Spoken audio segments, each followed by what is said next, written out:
Good evening, everybody. Welcome. Thank you so much for joining Tara and I again this evening. We appreciate all of you being here. Real quick, let me go through Gail Nelson. Thank you so much for becoming a new member. Appreciate you. Hi, Jane MC, Candor 86, Leon Stevenson, Punch Buggy, Harry MC, Silver Mama, Texas Rose, Bethany Dick, Susie Q. Appreciate all of you being here. Susie Q. Appreciate all of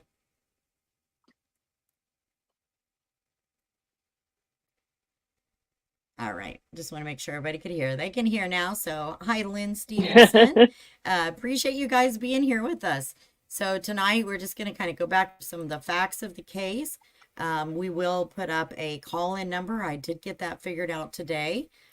So, we can put that up if anybody wants to call in and just kind of talk about it, give us your ideas, your thoughts, your opinions. Then we're more than happy to do that. So, let's get started with this first. It shouldn't take too long, and then we'll put the call in number up, and then we'll just have a discussion.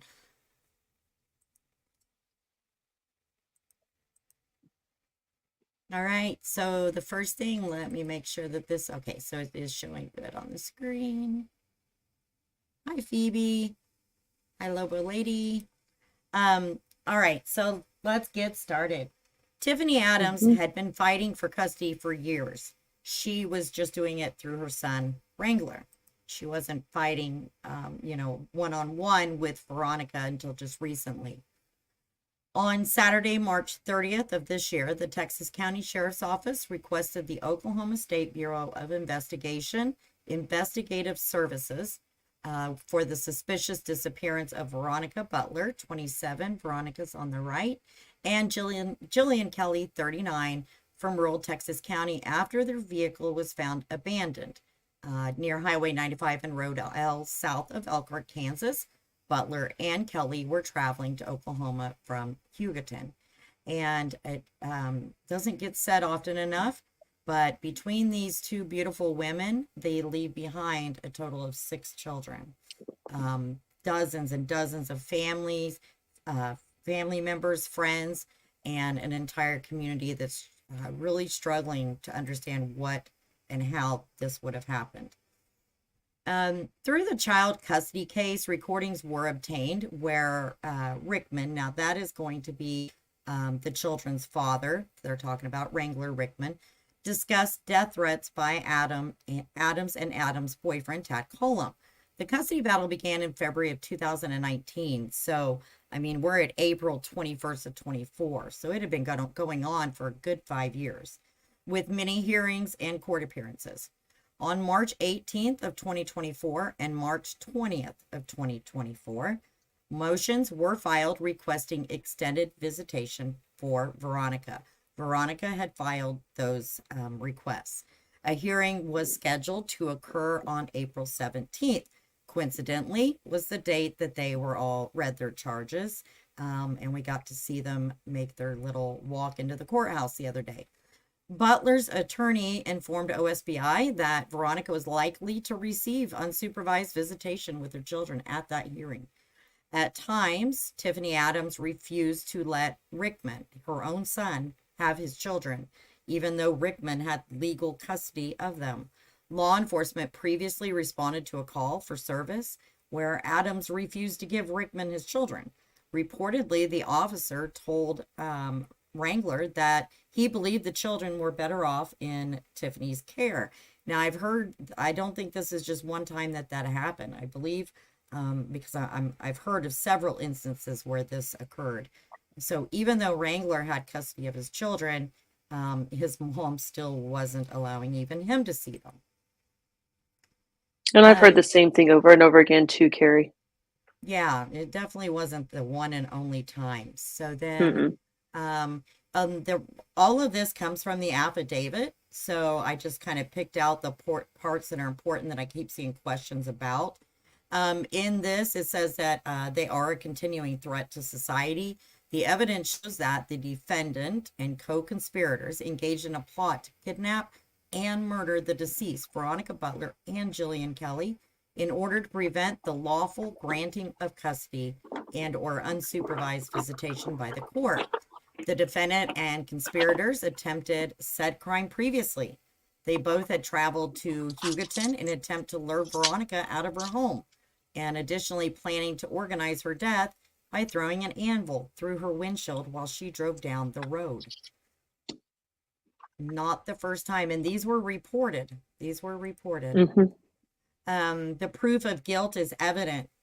This is where we're seeing Tiffany accepts responsibility.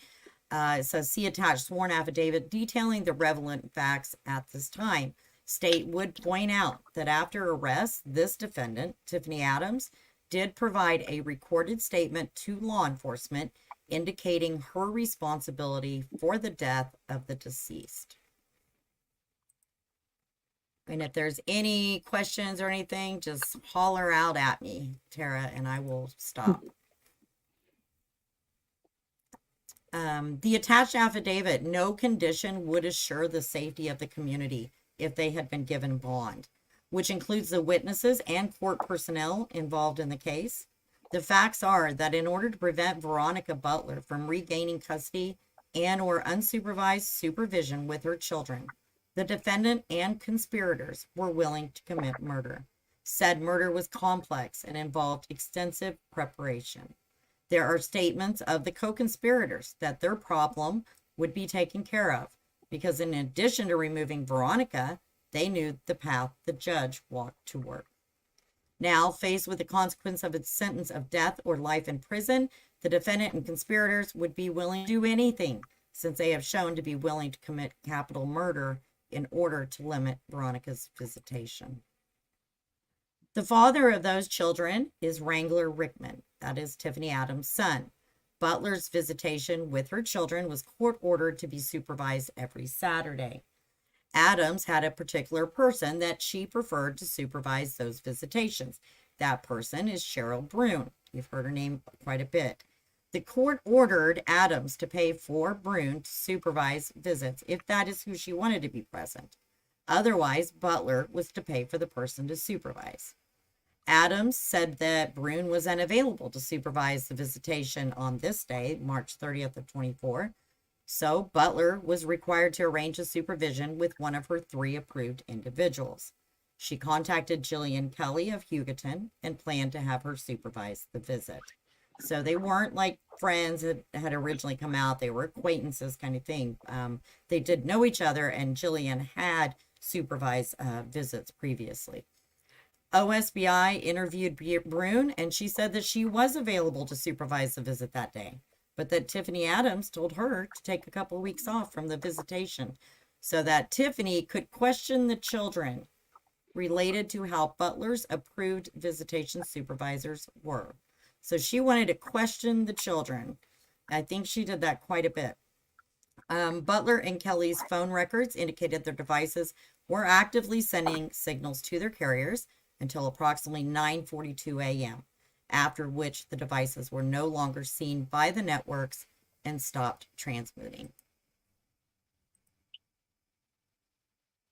Bruni. Is that right? Bruni. Is that right, It's Marcy? Bruni. Bruni. Okay. It's Bruni. Thank you.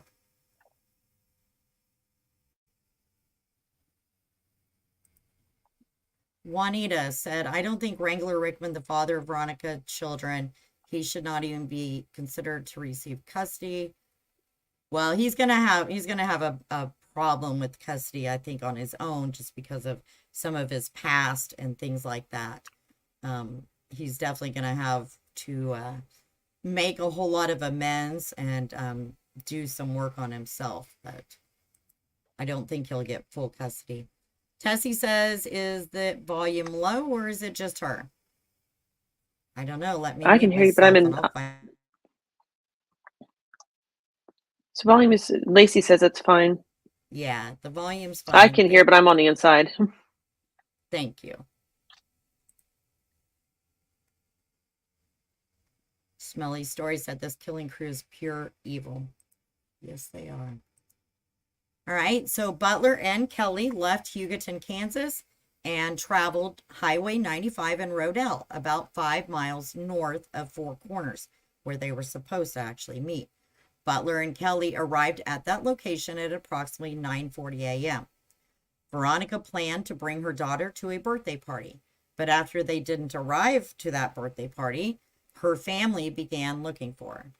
Melissa and Joey Padilla, who were Butler's family members, located her abandoned vehicle just west of the intersection of Highway 95 and Road L. You guys have all seen those pictures. The Padillas then contacted law enforcement at 12:09 in the afternoon. An examination of the vehicle and areas surrounding the vehicle found evidence of a severe injury. Blood was found on the roadway and edge of the roadway. Veronica's glasses were also found in the roadway south of the vehicle near a broken hammer. So her glasses were, I always thought they were in the car. So her glasses were found in the roadway near that broken hammer. A pistol magazine was found inside Kelley's purse, but no pistol was found.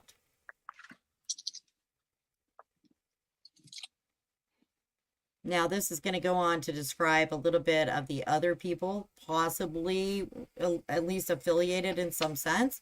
Again, this is straight out of the probable cause. CW described Cora, Cole, Adams, Cullum, and Paul Grice as being part of an anti-government group that had a religious affiliation. Through the OSBI investigation, it was learned that they called their group God's Misfits. Regular meetings were held weekly at Twombly's and the home of Barrett and Lacey Cook. So it's my understanding that Cole and Barrett Cook would take turns basically being the quote-unquote preacher. And also, Cora and Cole lived right there, right behind the school, that Plainview school area. Mm-hmm.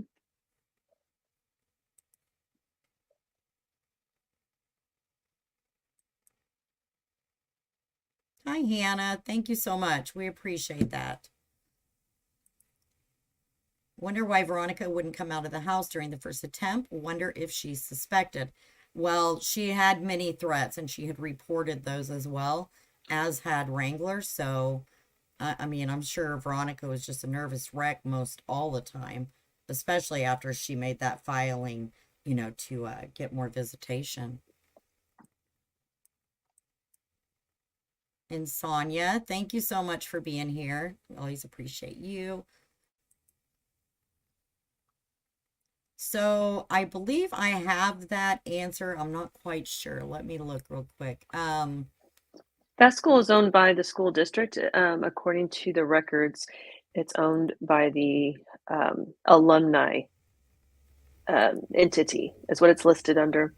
The parcel that Cora and Cole Twombly lived on is directly south of it, basically across the yard. So the school is not owned by a resident.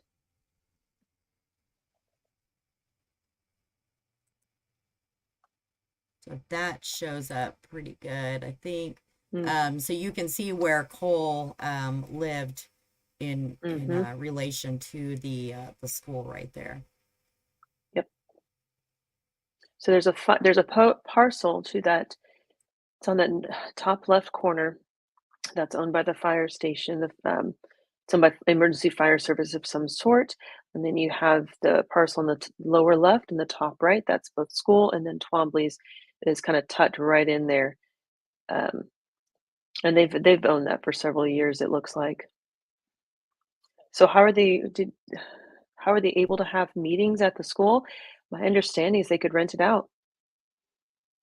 But I also understand the Misfits met at residential homes too. Right. Yeah, originally I was told that they like leased, or Cole had leased possibly the school. But I don't know that for a fact. But the affidavit says that they were meeting at Twombly's and at the Cook's house for these kind of meetings. So, have they said their cause of death yet? No, I haven't seen anything on that. They've not announced it. Nope, they haven't. And this school is no longer operational either, so that's kind of important to know. Um, it's been out of Now that operation for quite some time. right, but that comment right there that you just put up that you can't rent out school spaces. So I don't live in Oklahoma, so I don't know if that's an Oklahoma thing. I would think it's a district thing, but in the area that I live in, Kansas, you can rent out school spaces if they have it. And so I don't know that if that was the case for this school that was no longer used as an educational facility, but that would be something to definitely look into. Yeah, most definitely. All right. Astrid, I still sound I too might have, loud. I think it might have been in the StreamYard settings, so hopefully I corrected that for everybody. Okay. I tried to correct it on my end. I'm not All yelling, I right. promise. Right? I don't think you even would ever Yeah. yell. I can't imagine you yelling. So she's like, don't try it. I So mean, yeah, so they learned through the OSBI investigation, it was learned that they called their group God's Misfits. The regular meetings were held weekly. Originally, I was told they were held Sunday afternoons and could go late, even into the early morning hours. I've also been told that sometimes they're held on Wednesdays as well. But see, these people would go to their regular churches. They went to other churches. Now, I don't know about the cooks, but I do know that Tiffany for sure did. She went to a whole nother church on Sunday mornings, just like anybody else. And then afterwards, then they would attend these meetings. I don't know if that's the case for, you know, everybody else that kind of is in that Misfits group. I know they don't want to be called that anymore. The people that have had any kind of association, they do not want to be associated with that. But for now, well, that's it the started best off. we can do. It's well, it's kind of their own doing. I am gonna toot on that horn because it was a joke originally to call themselves the Misfits.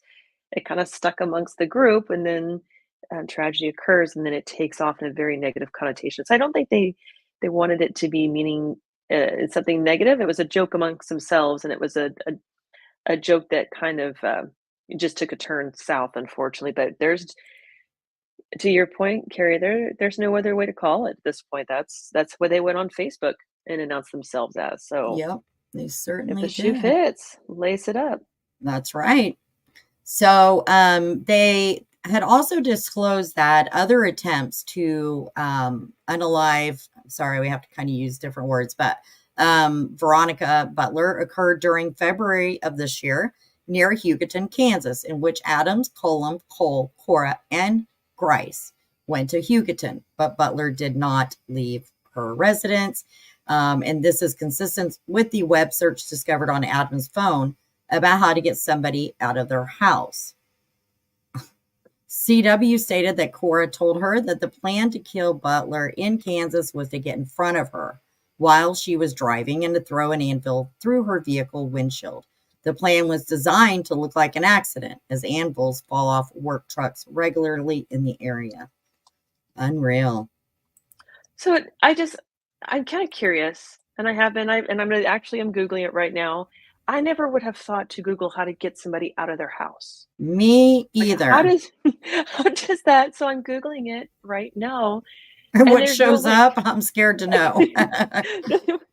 But the first thing that shows up, ironically, is the do's and don'ts of helping a friend come out. I'm like, oh, you mean that kind of come out?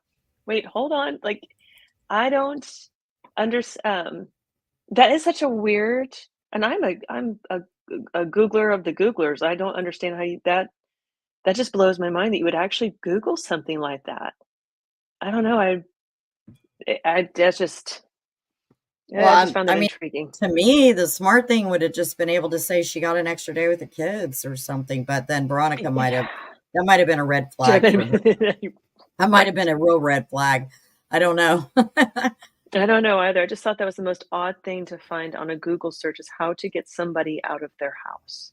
Oh, it I don't know. is. I just If anybody it watched just didn't. the Letitia Stout trial with Gannon, oh my gosh, her Google searches were something else. Whole nother I'll have to go topic. look at But it's that. crazy what people Google while they're planning on murdering somebody. Insanity. Bethany Yeah, Chick says, "Yeah, what do you think Google would tell you?" right? That's that's my point, like, "Oh, I see what you wanna do, let me help you lure somebody out." I'm Like very perplexed by that one. maybe don't do it in all caps or something. I don't know, but yeah, jeez. That's just Oh my the gosh. they just weren't very smart. I'll put it that way. They're not very No, smart. these are not organized. The anvil, somebody, I think it is Stephanie, asks, "Do anvils really fall off work trucks around there often?" I was told yes. When I questioned that, and I think Carrie had the same similar responses to the folks that she talked with. Yes, anvils are a common thing in the area for horseshoeing, if I'm understanding correctly, and they will fall out of trucks often. So that when I talk to people about that, they were the most of the folks out there are very nonchalant. Yeah, it's not a big deal. It will happen. So I when I think of anvil, I mean, I'm immediately drawn to, and this is not to downplay anything. I just think of Wild E. Coyote and the Roadrunner. That's what I think of. So it just doesn't. It just seems very far fetched, but apparently it does happen. And there's all the. Crazy. And how do you throw something like that? That to me just seems like it's so difficult to throw out of anything. So I don't know. That's just crazy. I don't know. I don't know. Why are I they would on trucks? Why are they on are they on farm trucks out there for some reason? I don't understand that. Maybe it somebody would will know. be be great if there's somebody who has experience, if it is actual horseshoeing that those things are used for, it'd be great to hear something out there about it, but I just thought that was another interesting thing to point out. These are not the smartest individuals. It it's safe to say there may not be organized crime in the background of all of this, I Right, don't know. exactly. Road gypsy, do not tailgate while driving in that area. Noted. Yeah. Sounds like maybe you God, shouldn't do that. I don't know. perhaps not. Oh my goodness. Alright, so, yeah, the part is super odd to me. More likely would have been the brick from the overpass scenario. I would think so, but there's no overpasses in that area, so I guess you gotta work with what you got. How Goo Google, how much does an anvil weigh? I'm on it. Oh, yes. Are you on it already? I'm on it. That's a very good point. We're sitting here talking about we've got Google. Hell, we can figure out how to get somebody to come out of their house through Google. Surely we know how much an Right? anvil weighs. So, anvils typically weigh between 75 and 500 pounds. Oh my gosh. The Oh my size depends gosh. on what you plan to use it for. Knife maker might use an anvil that weighs 75 to 125 pounds, which is large enough for a knife for knife Oh. making, but small enough to move around the workshop. A shop anvil might weigh 200 pounds or more. General blacksmithing might use an anvil that weighs 150 to 165. Either way, it's going to cause some damage, It's gonna yeah, it's a lot of weight. And Marcy says especially she's going never heard down of a an anvil road. falling. No joke. You've gotta be standing on the back of a work truck to throw it off of the work truck, and I mean, I just don't know. You think you'd see that coming, so I don't know how they thought that was a good plan. Marcy says, "I've never heard of an anvil falling off of a work truck, and I live in the area." Alright, and that may be. I know that some of the folks I talked to act like but I don't know. I guess some of the things I need to I had to start asking more questions about where do you Right? live and what do you do? Because to me, just to hear an anvil, I live in a major metro area, so just hearing of an anvil, I go back to the whole Wile E. Coyote and Roadrunner thing. That just doesn't seem like something you would have um, at a residential level. I guess I don't know. I just never it never occurred to me. So this is a lot of learning. A lot of learning. Often used in a metal work. Many welders have them on the back of their trucks too. So there's both sides representing there. There's a lot of pipeline welders in this part of Oklahoma. Many have anvils, though they are almost always fastened down. I live in rural western Oklahoma off highway. So there's the opportunity and possibility is there, which is probably why they thought this plan would work. But my goodness, I can't imagine. I would be that person trying to throw an anvil off the back of the truck and end up going with it. That's I just can't imagine that's a feasible plan. But Nope, doesn't make any sense to me either. I think that was another, they just are not smart people. Tiffany just thought she was super smart. So let's see. All right. So at a hearing scheduled for April 17th of this year, Veronica would potentially have been granted unsupervised visitation with her children.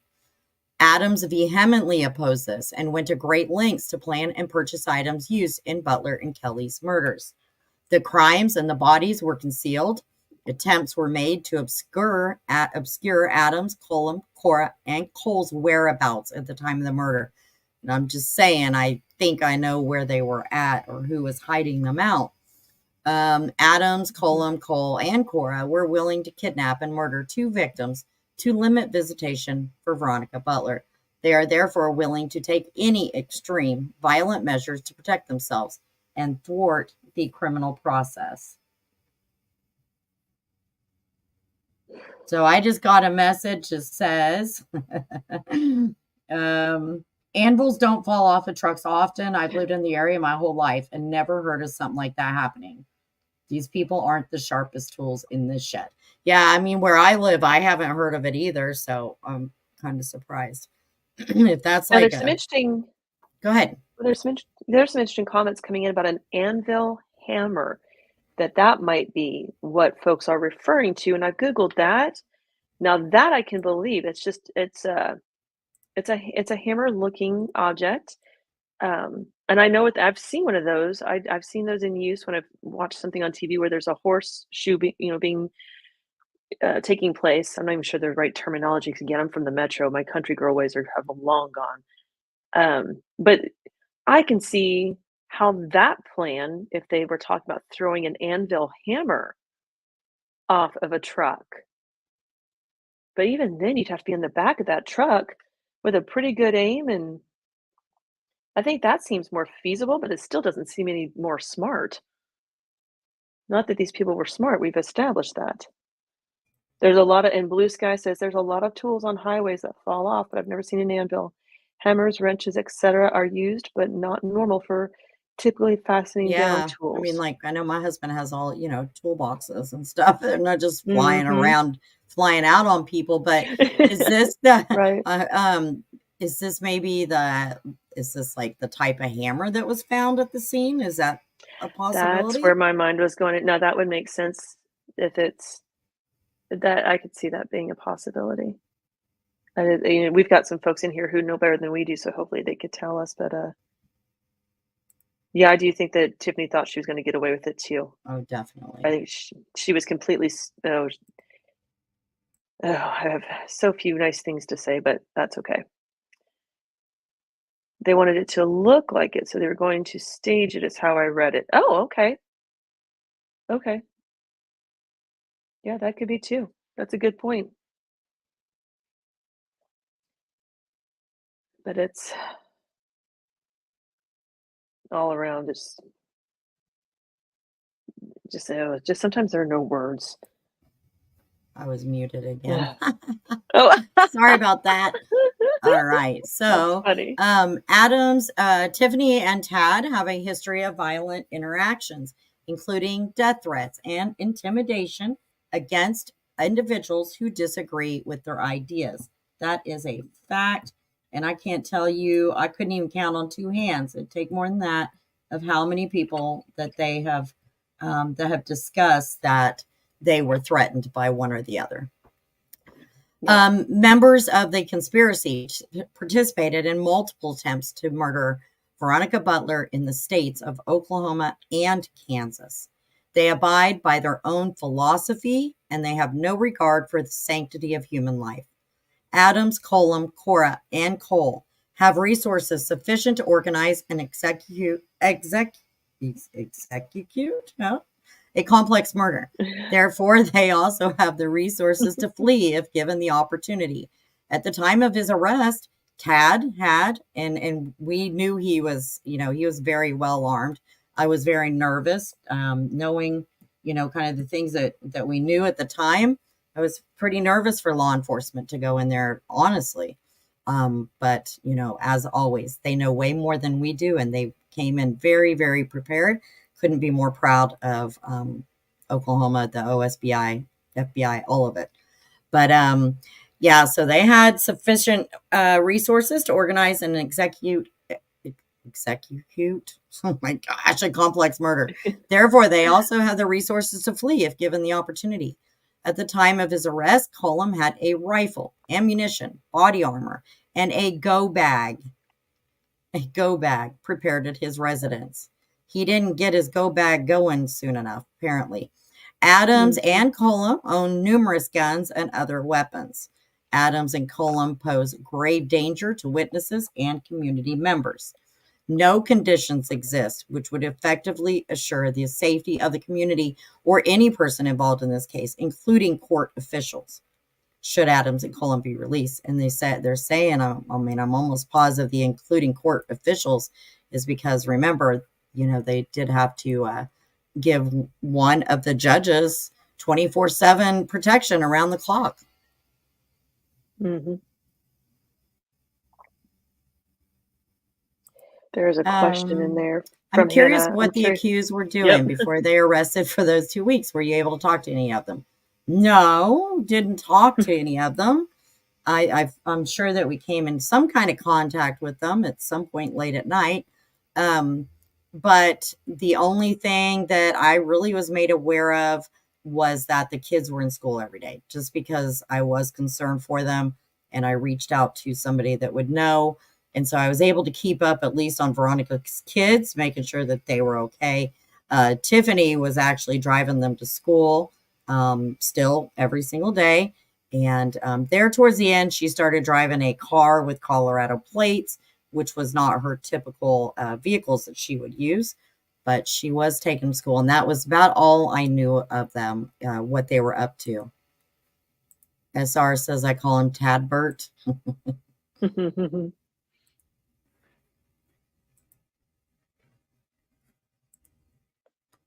All right. And then again, we went over this the other night, just one more time. Most likely, there's only 4 families that are truly deeply involved in this ideology. So that is the ideology of, I spelled that wrong, sovereign citizen, denouncing their citizenship kind of thing. So those families, for a fact, are Tad Cullum, Tiffany Adams, the Cooks, Cora and Cole Twombly, 2 of their daughters, 2 of Cook's daughters, sorry, and Paul Grice's family, or at least him. The Misfits have many quote unquote members, but I believe these are the main players. I don't think that the rest are people that you need to worry about or anything like that. However, I do think that the whole denouncing citizenship, the ideology that they hold, a lot of those beliefs, that the people in the areas need to be well aware of it, and not that way you don't fall into that trap, because my understanding is a lot of these people are really nice people. A lot of people that gone to the meetings, they had no idea that they just never would have dreamt something like this. So that's why I say I think it's these 4 families that are completely, deep into that kind of ideology, but I'm just not sure about the others. Yeah, I would agree with all of that. All right, and then here are the Cooks. Now they're only mentioned in the affidavit the one time. So right now they do not have, they haven't been charged with anything in connection with the murders, nothing like that. But they are a family that also did denounce their citizenship, or however you want to call it, at the same time that Paul Grice did. And I truly believe Tiffany would have as well if it hadn't affected her positions, or multiple ones: school board, hospital board. What was the other one she was on? GOP party. So 3 different things, at least, that we know of. Barrett is who was known as the town butcher. He had a very nice storefront there. He is also the quote unquote Misfits preacher. He takes turns with Cole. Well, he did. Cole won't be out for a long time, so I guess it's going to be on Barrett now. But him and his wife, Lacey, as well as two of their daughters. Now, one recently married Frank Twombly. Frank is Cole Twombly's son. They filed their repudiation of citizenship on July 26th of last year. They have 8 children. All are homeschooled or have been. 2 minors still at home. They are only mentioned in the affidavit as having had the children the night before and the day of the murders. Now, this is off of a YouTube video somebody had took when they went. They had taken a pig to them, and in the video it shows their whole process and Lacey and Barrett talking. But now look at this. Look at the changes in these people. So this is Barrett right here, okay? That's more recent. This is Tiffany. She's a really pretty lady once upon a time. I mean, even Tad wasn't so bad looking, but look at him. I mean, the changes are just astonishing. They really are. Unbelievable.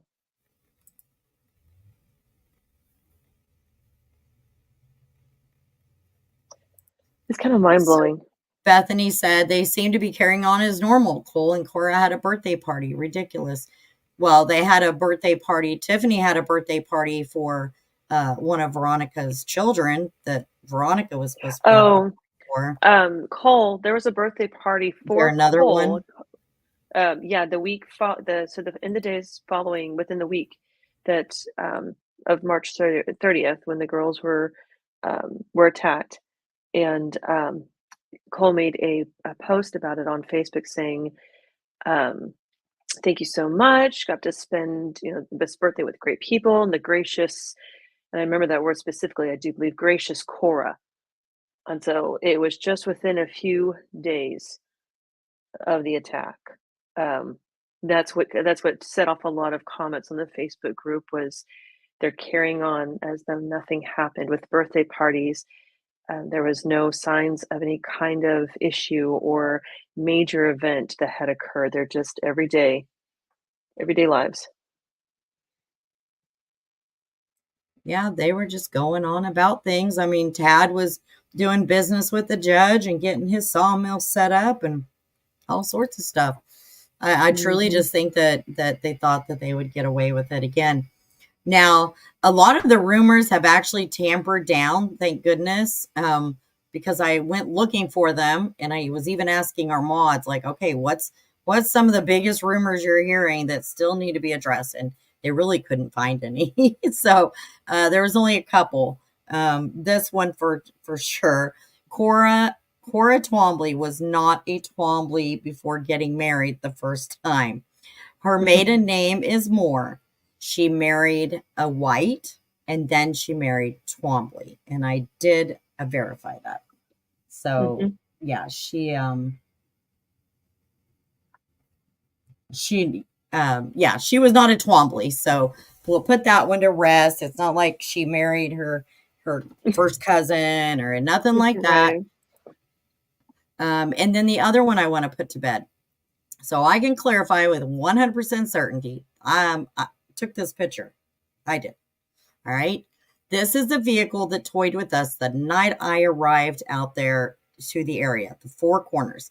This is the car that was toying with us at Four Corners. Okay. It pulled up across the street, turned off its headlights. Somebody walked out to the road with a gun, and then they turned on their lights and they took off. So I followed them to get a license tag number. Now, if any of you do true crime, you know that we can all get license plate numbers. We can find out. We can track it to who owns it anyway. So that was April 12th. I followed it. I obtained tag information on it. It absolutely does not belong to the law enforcement officer that it's being said has a connection to this vehicle. So I just want to make that very, very clear. Now, the other 2 nights when we were followed or chased, or however you want to describe it, I'm going to say chased, we were unable to see what type of cars or truck, or we don't even know, was it a car, truck? One night it seemed to be that there was 2 of them, but we were never able to see exactly what those vehicles were. This is the only one I know for a fact And the owner is not related to anybody's name that you've heard so far. So I just wanted to clear that part up. And then finally, this is Jillian's obituary, and I'm going to drop the link in the comments. It also gives information. So, beloved 39-year-old Jillian Dolores Kelley went to be with her Heavenly Father on April 14th, 2024. She was born on June 3rd, 1984, to her loving and adored parents, Theodore Joe and Kaylee, Kaylee, I believe, Dalby. Jillian Heath Whitney Kelley married on October 11th, 2002 in Scottsbluff, Nebraska. To this beloved marriage were 4 children. I don't want to name the children. Those who knew Jillian will always remember her alongside her beloved husband, Heath, and their 4 cherished children. Her family was her pride and joy, and her unwavering love for them knew no bounds. A devoted wife and mother, Jillian's gentle soul and pure heart were unparalleled. Her presence radiated warmth, making everyone feel valued and loved in her midst. Jillian led a life dedicated to her faith and service to others as a devoted Christian woman and pastor's wife. She filled the role of the First Christian Church of Hugoton secretary with grace and compassion. Jillian's influence extended to the younger generation through her leadership at Wednesday Night Olympian and Gopher Buddies Children's Church, where she nurtured the spiritual growth of children and guided them in their relationship with the Lord. So, and it goes on to talk more about her. Everything that it says in here is exactly what I've heard from people that knew her. Just that she's just an amazing human being, period. I mean, I didn't ever hear anything bad about either Jillian or Veronica, to be very honest. No. But definitely wonderful things. Nothing but wonderful things about Jillian and Heath and their family. So there is a memorial that has been established for First Christian Church of Hugoton or Willow Christian Church of Indianola, Nebraska. Wherever you choose for your contribution, the money will be spent on one of Jillian's favorite pastimes, and that is having children grow in their relationship with Jesus. Memorials are in the care of Robson Funeral Home in Hugoton, Kansas. Book signing service will be held on Sunday, April 28th from 3 to 6, and then again on Monday, the 29th from 10 to 8. Her celebration of life service will be held on Tuesday, April 30th at 10 a.m. at the First Christian Church of Hugoton. Family and friends are encouraged to wear yellow to the service. And then in honoring Jillian's memory, let us carry forward the light she shared with us all, a light fueled by love, kindness, warmth, and an unwavering faith. Though she may no longer walk among us, her spirit will forever dwell in our hearts. May we find comfort in each other as we bid farewell to a remarkable soul who left an indelible mark on all who had the privilege of knowing her. It gave me chills. It's such a well done obituary. You really get a feel of her personality and her kindness, and that aligns with I've talked with a couple of family members of Jillian, and that just resonates what they've said.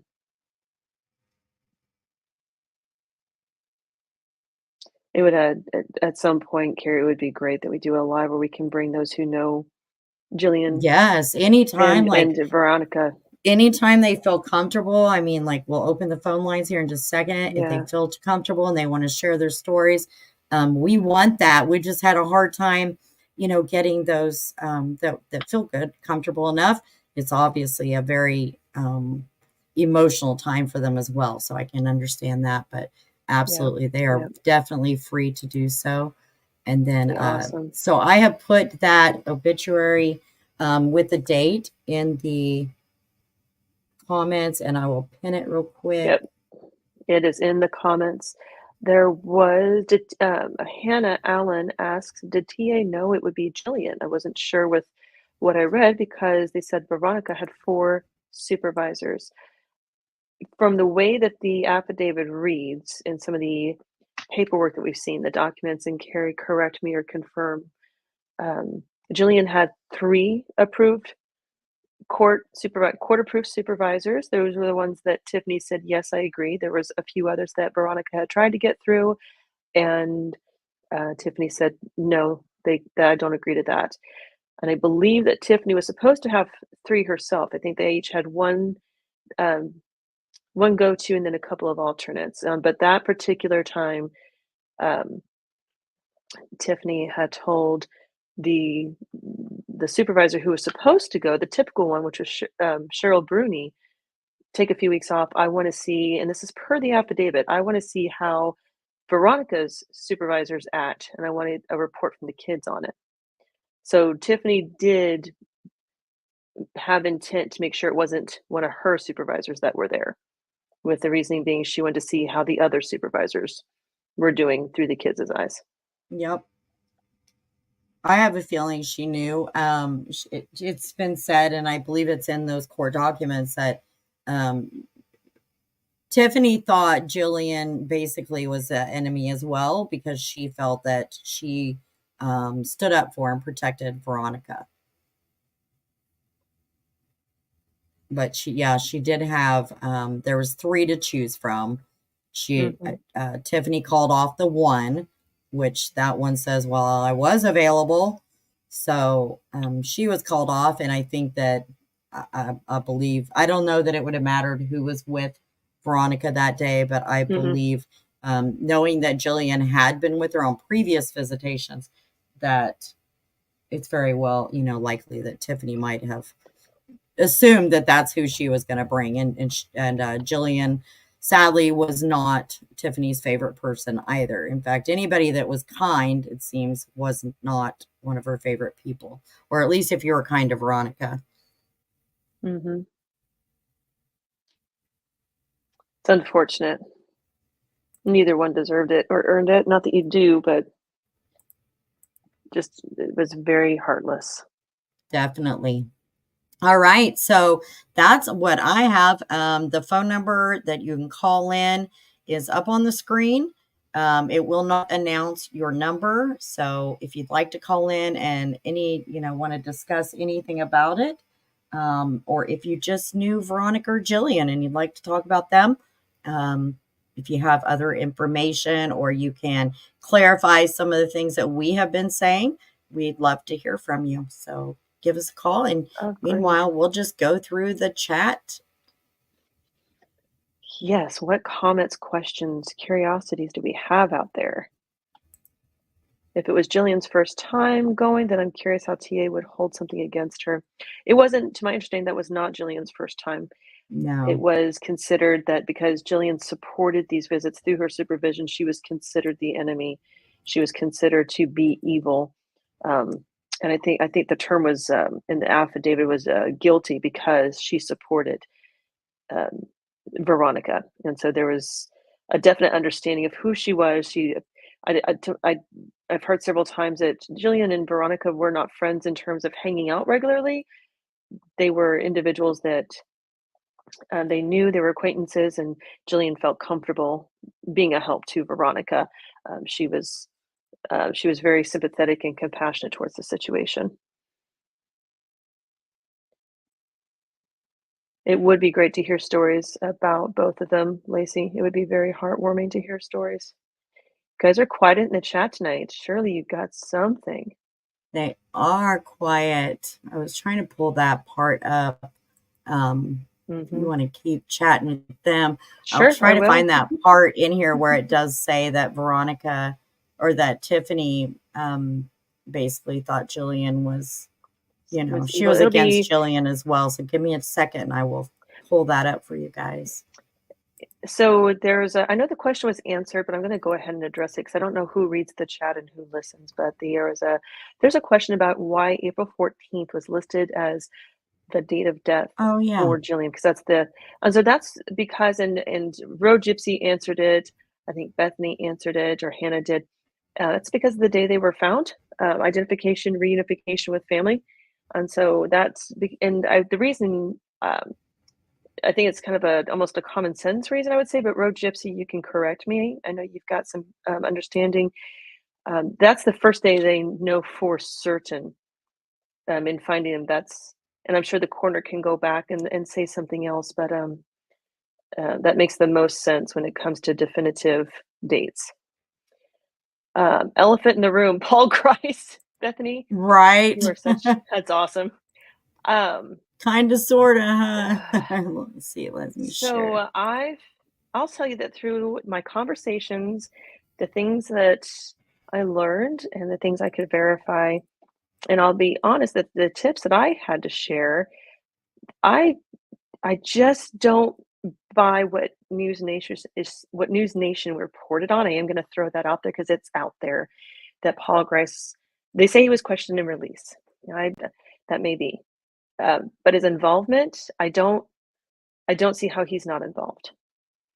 I really don't. I don't CW either. from the affidavit makes it clear that the five of them made not one but two attempts on Veronica's life. Paul Grice is a man in his 30s. I think he's like the baby of a very large family, rough minister father type situation. So he's very, very devout in his religious beliefs, and he is a American State National. And so I'm very curious if some of that American State National stuff plays into this. I don't know all the ins and outs of that, but Right. to me, that's not the elephant in the room. That's just the elephant they can't lasso in yet. Like they need to take that elephant one bite at a time um, to get to him. And so I don't think we've heard the last of him. Um, Oh but gosh, no, I don't think I so think there's more to either. that story. There's more to that And story. this is the part right here in the affidavit that mentions that CW asked about Jillian Kelley and why she had to die, and was told by Cora that she wasn't innocent either, as she had supported Butler. Yeah. Yep. And Bethany Dick is on it. She's got quicker access to those documents than you do because she keeps coming up with our answers first. That's awesome. She probably has a better memory. She probably does. It doesn't take much work to have a better memory than me, though. So, and Road Gypsy's saying based on the experience, there's a firsthand situation where Road Gypsy is concerned. Date of recovery, identification, family notification. That's the formal date. So there we go. And that's Yeah. with the law enforcement that was involved. I bet that's spot on for sure. That's why I asked Road Gypsy to chime in on that. And she also says such a big elephant in the room. Paul Grice and the cooks. The cooks are, I I can't say that they're not involved. I'm just not convinced. In things like this, I've told Carrie. In fact, I was just telling her and the team today. I keep my eyes open to possibilities and opportunities until it is definitive. I just keep the door open and see what walks through. So I don't think we've heard the last of the cooks or Paul Grice. I don't either. I just don't. I don't know. I don't know how you can be that close. I mean, the kids stayed the night overnight. They knew there was a birthday party going on, yet Tiffany had ordered her own cupcakes and cake. I don't know. It doesn't add up. It just doesn't add up for me. And I don't want to accuse anybody, but I'm just saying it doesn't add up. So we'll see what comes of it. Bethany Dick says she has a freak memory and obsessive. We like that. We like that a lot. At least the memory part. So with Paul Grice, the nationalism issue is seriously holding him off from being responsible. I don't think so. I think that, I don't know, they need more. I don't know. I think they need more too. And I've pondered with a couple of theories on my own that I've not really sure if they make sense. I'm just waiting to see what comes out. But I'm kind of curious with what appears to be the leaders of with the main families, the main four inner families of the Misfits, with them being occupied, as it were. What if they're protecting, what if, I don't know, but you can get really out there with some of these tin hat theories. Maybe they need the leader out there for some reason. I don't know. There's got to be something that is holding them back from taking that elephant down. And I'm just going to call him the elephant. I think I'm kind of bought in on that. The pink elephant. Yeah, I think that's a good one. Kind of a good one for all of them. And, like I said, it's kind of sad because when I first went there, at least of the cooks, I was told there is no way that they could have, even with the whole God's Misfits, people just could not fathom that idea. And I wasn't sold on it either. Most of you know, I delete comments about it. I was like, you guys are crazy. We're not I'm here remembering. for, yeah, I'm like, we're not here for these conspiracy theories about a butcher and blah, blah, blah. It really irritated me where that was when I think I paused the group. But, Mhm. but hindsight now that their name has been brought up, now people are starting to reach out a little bit with, well, there was, things that were a little off. And, Yeah. my son used to date, or my daughter used to date Tiffany's son a while ago. And Tiffany was very controlling. Even at that point, like she'd take the daughter's phone from her while she was visiting. So all kinds of stories, I mean, crazy kind of stories like that. And people Mhm. really just need to be aware, especially since there is this group going on out there. And somebody call in so we can just make sure that this works at least. She she nailed it down tonight. We really have to try. Um, Not here for butchers and cults, and yet here we are. You're right, Knoxville. Oh my goodness. Yeah, Bethany, and I and the can't other agree thing with you about more. the other thing about Paul is, it took them a few days to track him down. Mhm. He was being either hiding out or hid out. He definitely has like his lifestyle. He came from. There's an article, if I can find it real quick, I can show you guys. But Yeah. you know what article I'm talking about, Tara, right? The one Mhm. about his I father and do. stuff. Let me see if I It can is find that. it is an article that it talks about how a pastor goes to extremes, and in that it's talking about how a couple of the kids are mentioned, and Paul Grice is one of them, where Paul was riding horseback and going out and taking on coyotes at a young age. If they were threatening the herd or whatnot, just those kind of cowboy type ways that you'd see on TV. And I suppose that's very normal if you're young and get started on that and you don't have any ranch hands, you use the hands you create. Towards the end of the article, it talks about Paul's father, his name is Rance, had, I think, picked up hitchhikers, if I'm not mistaken. Um, and because Rance was a pastor, he started talking about, his faith and his beliefs, and the two in the car were like, not our thing, not really interested. At which time, um, you'll have to read the article to get finer details, but that was about the time that Rance pulled out a weapon, a pistol, and pointed it at the two and said, "If you die right now, where are you going?"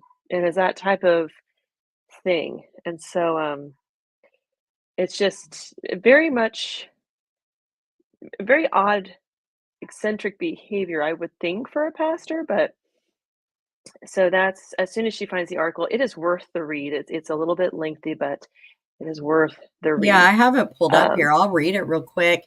I think you were answering Hannah's question, or somebody was about do locals still have the feeling that people are scared, or do you see an uptick to either yes, people reaching out? No, I think they're still scared. they're still reaching out to me scared. I'm not allowed to use names, or Right. there's some things that I paraphrase to protect those. And they check on me because they listen to the Definitely. lives and they let me know I'm Hmm. listening to you. It's like, Yeah, and and they we remind me, not trying to scare you, but we're just making sure you're doing right by us. I'm like, don't worry, I've got definitely, you. yeah, and we try to protect those at all costs. So we try not to let things slip, and sometimes it's kind of difficult. We don't let like names slip or anything like Hmm. that, but um, yeah. So real quick, and then Crunch said sorry. It said that all the locals were aware of the Misfits. No, not all of us were. Very enlightening. There you No, go. I've heard that. Not no, all the Yep. locals were not aware of them. That's the problem right there, Yeah. and we want to make you guys aware that is going on out there. There's still people, Mhm. whether they need to be arrested or not, that's not for me to decide, but there are still people very, very actively involved in this ideology that they have, um, Yep. that could continue to be a problem because as we saw with Tiffany, she got, positions in on boards where she would have some kind of control or some kind of power Yeah. over things, and she wielded that. And so you got to be careful of other people that also might be involved. Agreed. What is Very the much so. connection between Paul Grice and the Cooks? Did he marry one of their daughters? You want to answer that, Tara? I don't believe he married one of his daughters. The Twombly boy did. Frank Twombly married one of the Cook girls. Now, what's interesting about Paul, as I have done some digging, and I will say that he was married and is divorced. I think I know he supposedly has a wife, but I am curious how that holds up with him not being a citizen and recognizing the law.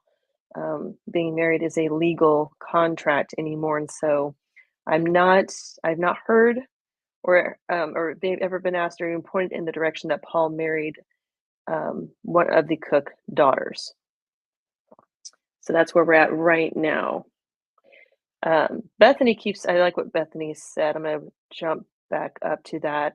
I just never remember a case where there were no more suspects and then an affidavit drops with an obviously involved person with no comment from law enforcement.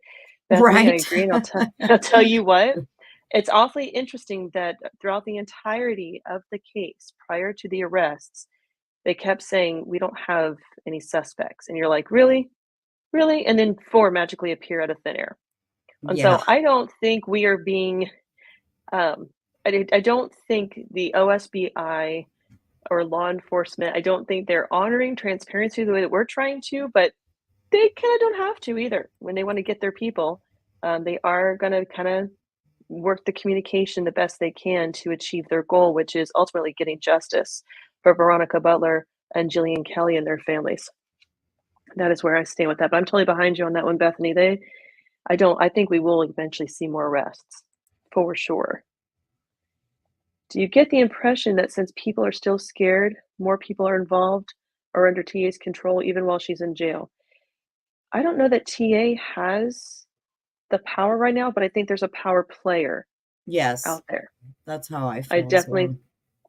so I do think I continue to have people reach out to me who are very clear. They fear retaliation Mm-hmm. from Tiffany.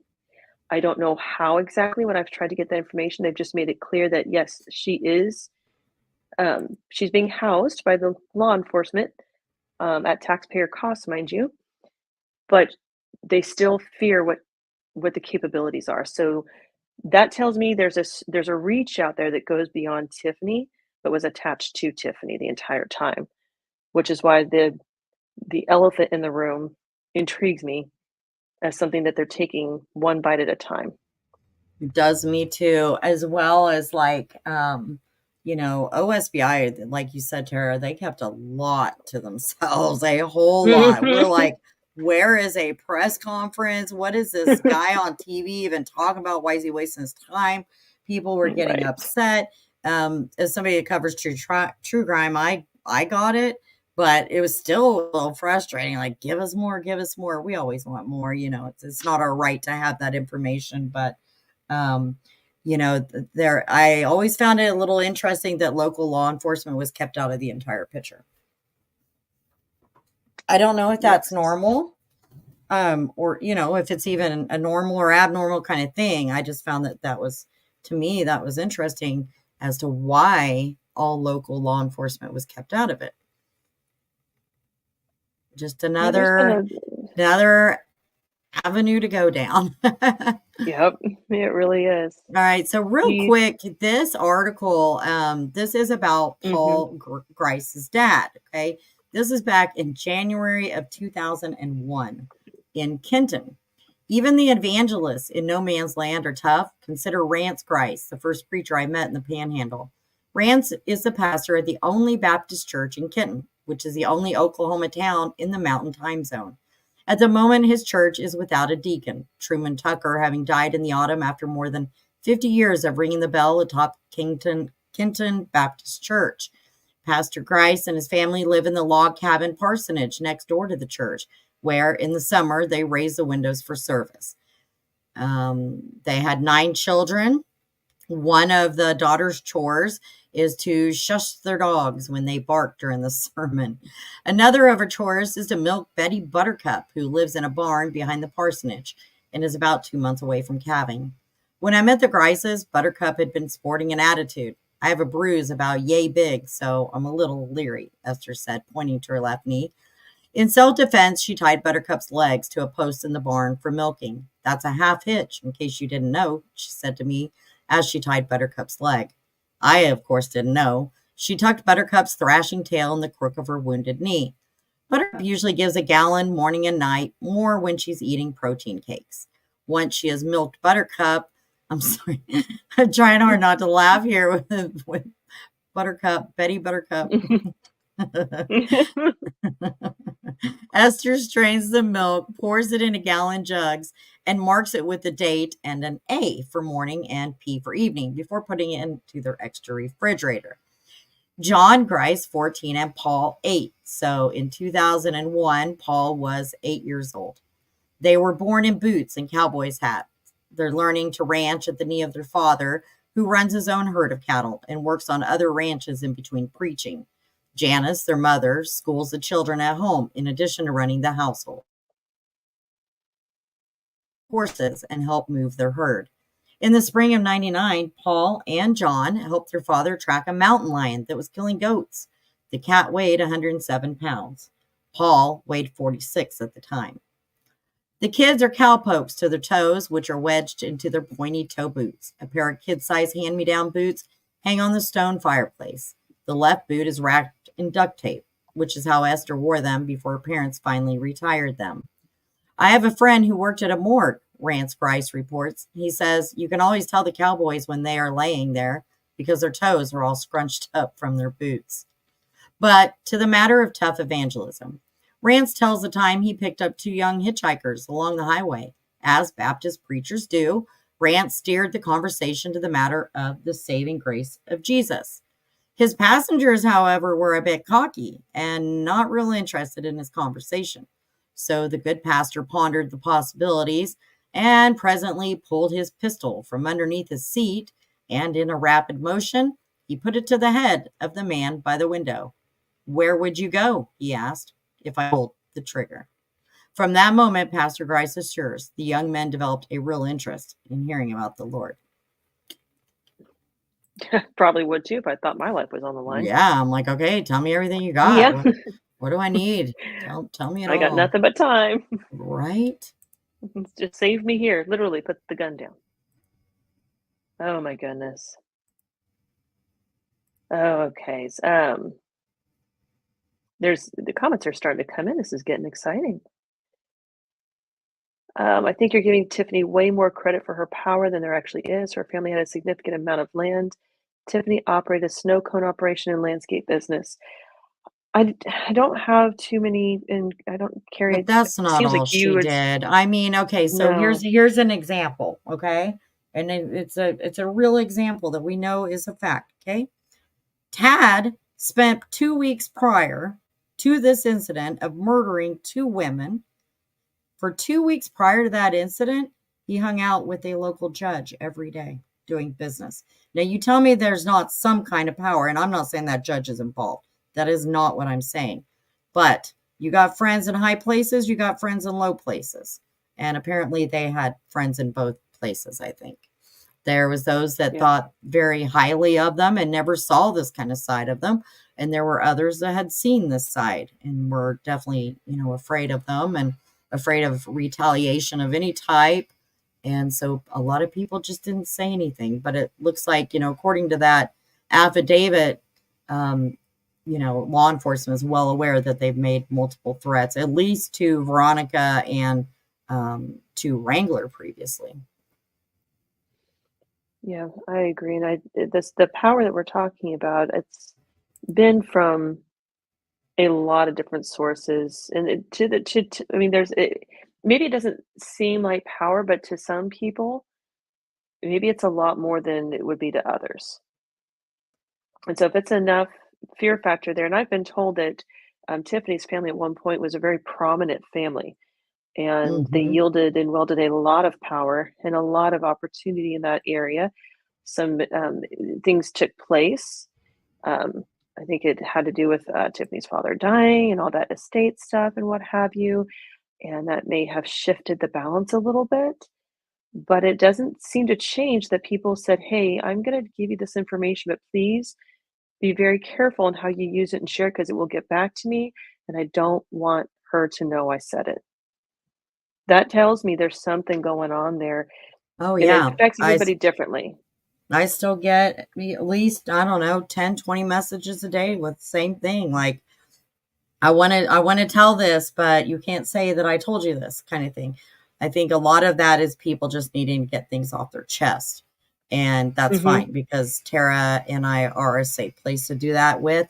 90% of the information that we've been told, we've never even shared it. So um, I think that they feel safe enough to come to us with a lot of Mhm. that. But there still is a, I mean, there still is a definite fear. Um, I think it's somebody said it is at power or intimidation with attorneys. I mean, I think it's a To whole some people, that's the same combination of thing. things. Yeah. Yeah, there's definitely something going on down there and has been, and I'm getting stories about a play recently where, Tiffany may have made a, Yeah, the it East was was able to. No, this was something more not the Easter recent play. that. No, this that was at the Easter pageant is something. This was entirely different, where there was a, play or performance or some sort of, it was from the, co-op homeschool thing, and, Wow. um, one of one of Veronica's littles was a little shy about performing, and, as the story goes, Tiffany shut down made everything stop, and then went on stage with the granddaughter, which to some, it looks like Granny's just trying to help things along. And to others, it looked like an absolute look at me spectacle. So just depend. Yeah, so it's about perspective, right? I've heard that story from a couple of different folks who said that's not a big deal. That's the kind of grandmother she was. She was always trying to support whatever. And then I was like, and then somebody else was like, that was an absolute look at me, look what I can do.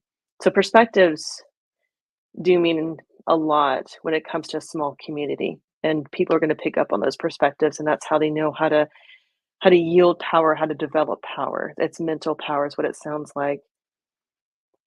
Um, Local law enforcement did not respect the court decision about Wrangler's custody. Is this why local law enforcement kept out of info updates? That could be. That That very well could could be. be. I still wonder if there's not been a little bit of corruption Mhm. in the different counties. Absolutely. I still think that. I don't think that's changed at all. But yeah, the local law enforcement wrangler would go and try to get his kids from her after her not letting them see her, letting him see them for months. And he would wind up calling the sheriff, and the sheriff would say, I think they're better off with her. While the legal Yeah. paperwork says that he has custody. Make it make Mhm. sense. Right. And then Right. who are you going to go to after that? There is nobody. There is Yeah, nobody. no, And there she was isn't. paying his attorney, bills. And so, yeah, where are you going to go if you call your local law enforcement and you get no help? Exactly. Uh, eclectic, I keep wanting to say electric, eclectic cowboy. Tad isn't the most intelligent and doesn't appear the municipal judge was either. Tad's parents are wonderful people. He was adopted and always tried to fill much bigger shoes than capable. Eclectic cowboy, it's funny that you say that because I heard Tad was very intelligent, but not the type of intelligence that would plan something like this. The overwhelming theme was this is definitely Tiffany oriented because Tiffany would be the one running the show between the two of them. And so it's interesting that you say that. So I'm kind of curious as to what the intelligence factor means when it comes to Tad, because I've heard both. Was he ranch intelligent, smart, farm intelligent, but not strategically savvy in terms of planning this kind of thing? So I think it's a really interesting conversation to explore. Yeah, it is. And I don't know a whole lot about Tad. Um, my what I have been told is he wasn't always crazy like this. A lot of that Yep. happened when he got with Tiffany, and that was I think 8, 9 years ago, something like that. But it's really, it appears, at least to me, that it's been over the last year or couple of years where things really started going south as far as them getting super involved in this. I'm sorry, but what to me is just crazy ideology. If you want to denounce your United States citizenship, then please don't let the door hit you in the ass. That's how I feel about it. But they started getting really heavy into that kind of thing. And some of those, I mean, like, I get some of it, like the school and, the education portion, some of that I can go with, but some of it's just outright loony to me and obviously to so many others. Hmm. It is something else. Yeah, I agree. It sounds like the local system, they had power as well because of the relationships with the authorities. And hopefully that goes out the window with more or less Mhm. now. Yes. That would be, I hope so. Well, and I I hope think that, so. like, just bringing awareness to the communities out there that this has been going on, this is going on. You know, I don't think that this group of misfits, are this horrible group. I think these people are horrible, but the others, I think, a lot of it's curiosity. They might have gone to a couple meetings. I don't know. I'll be honest, we haven't had many talk to us. So, they're always welcome to reach out. We'll definitely tell their side of things with a way that we're not giving away who they are.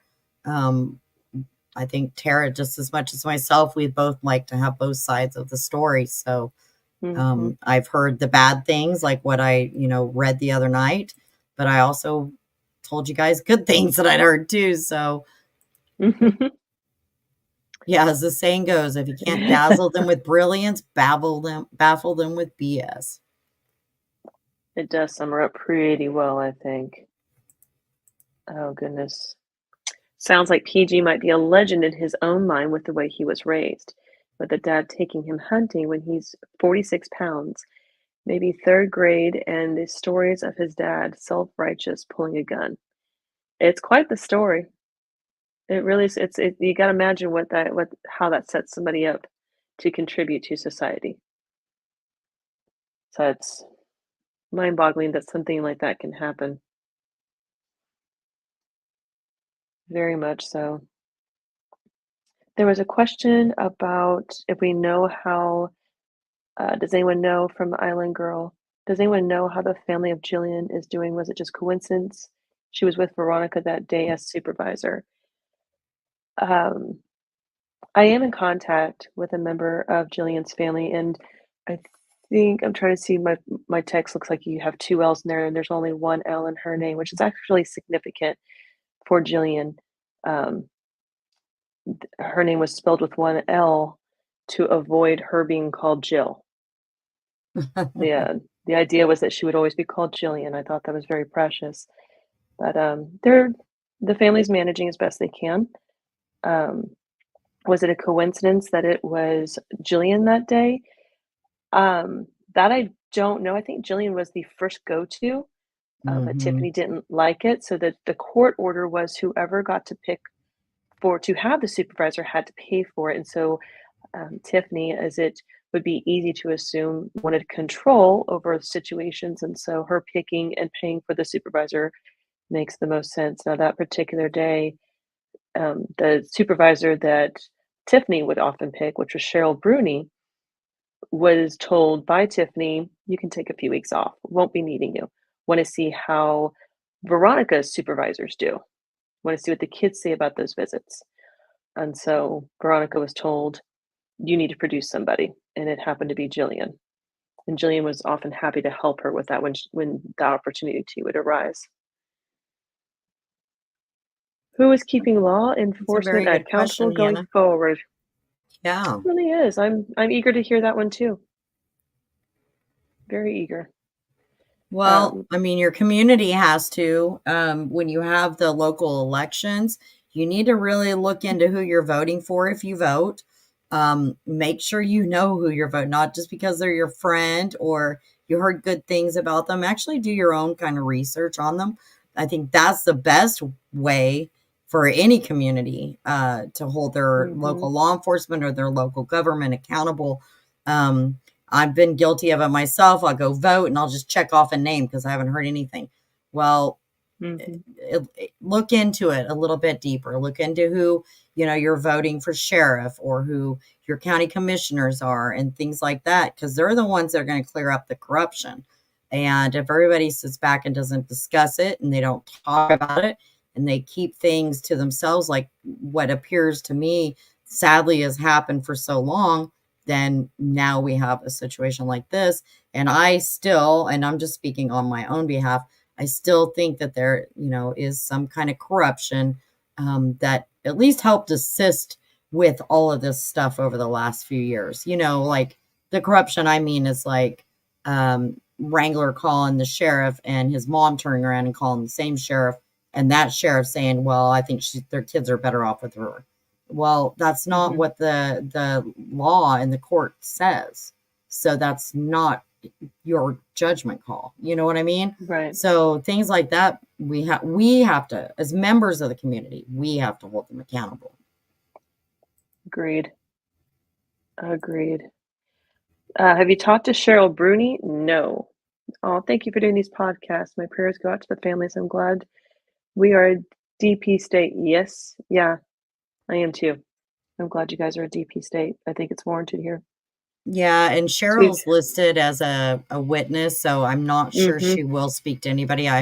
We did kind of giggle because News Nation did reach out to her. mm-hmm. My guess is she's going to politely decline or ignore that request, but I haven't reached out. Like I typically just don't do that. It's if they come to me. Now I'm still waiting to hear back from Frank. I can tell you that.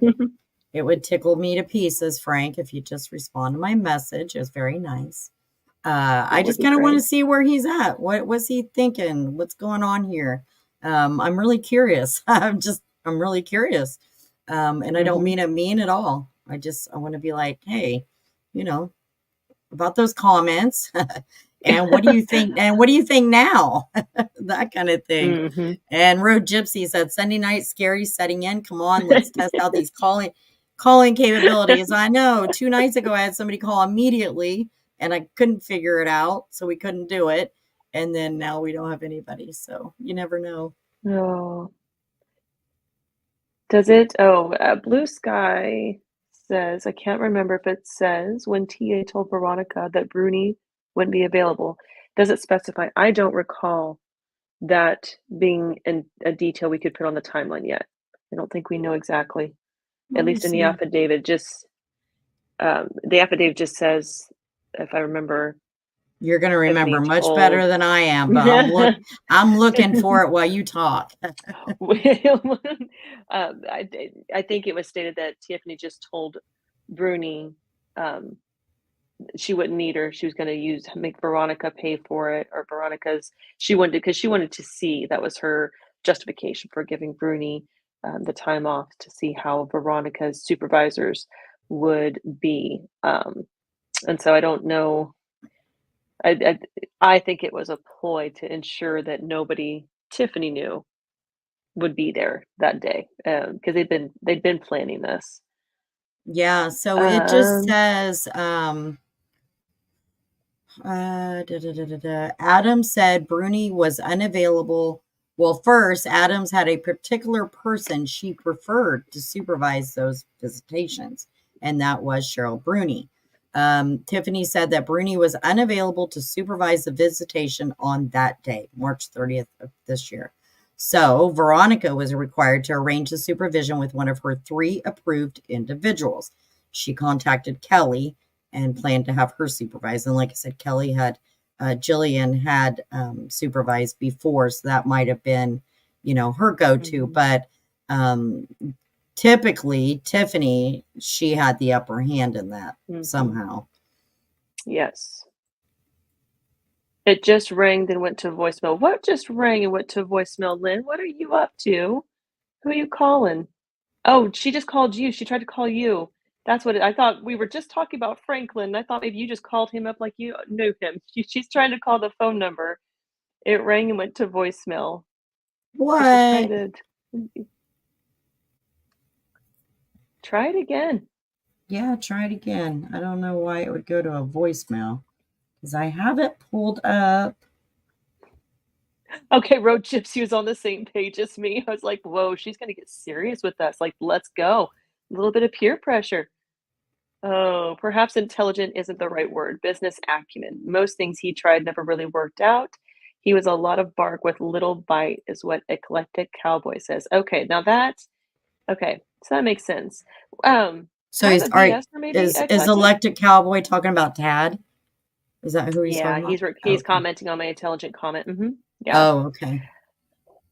Yep. And then Diesel says, "You girls are amazing and very proud of you both and proud of those who help investigating and bringing the truth always." Thank you, Diesel. There's a lot of people that are trying to make right what's going on. Oh, okay, Lynn said she tried calling in. Okay, let me see. See, technology is supposed to make life easier. I call shenanigans. Bethany says Tiffany has no regard for human life and likely didn't care at all which of There we these go. three supervisors joined the day. And then, ironically, her chosen supervisor was a crucial part in breaking the case. Bethany, I agree with that. I do agree with that. I think This is Carrie? I think there was This is a hope Lynn. that this would be swept under the rug and go away. Did you fix it? Is that what I heard you just say? Yeah, so we have somebody on the Great. line. I don't know what was going on. Great. I didn't touch anything, I promise. Oh, no, But I know. It just rang and rang and rang, and then it says Google mailbox. I'm like, okay, I'm going to hang up. right. Yeah, don't leave a voicemail. I probably won't check that. But thank you for calling in, and it seems to be working. Everybody can hear you just fine, I think. I hope so. I turned can't hear I her. have the thing going, but I had it paused, so Let me. I don't hear I'm you going to guys mute talking at myself all. so I can turn up my other volume so I can hear her. Okay, perfect, because I can hear her. All right. Well, look at you being brave and being the first one to call. I thought you're really so you're only the second person that's ever called into my YouTube channel, by the way. So thank you Well, for being brave enough to do I it. called it. This was the first time calling in. The second or the first time I was actually on your panel. Tara, we have feed or actually Leanne, you might have, if you have your YouTube on in the background, shut it off, or we have feedback from Tara. One of the two, but we can hear you. Okay, well, I closed mine out. Okay, perfect. There's no feedback now, so go right ahead. I'm wondering, does anyone have any more information or know anything about that Kevin McIntyre? Tara, are you able to hear her? She's asking if anybody has more information about Kevin McIntyre. So, okay, so Tara's hopping out and coming back in. So, my understanding, Kevin is in law enforcement. He's lifelong law enforcement. He's on the witness list. And other than that, we really don't know much more. I mean, do I think he's involved? I don't. I don't think that he's involved at all. But he's definitely, somebody that was investigating this. Can you hear now, Tara? Okay. Yes, I can hear now. Okay, perfect. So she was asking about if we had any information about the Kevin McIntyre, and maybe you can answer that a little better than I was able to. Way to put you on the spot, huh? Oh no, good with that. So he has law enforcement type background. I don't know what I've heard various things about him, from you should really look into him to he's a great guy, don't worry about him. And so we still have some varying type of comments and concerns on that. So we get those kind of things, we kind of wait for something else to emerge. Sometimes it's just that perspective that emerges more than anything. And so nothing concrete, nothing exciting. There's nothing that we can definitively and add to the conversation. There's just nothing there that's concrete that I think is worth sharing.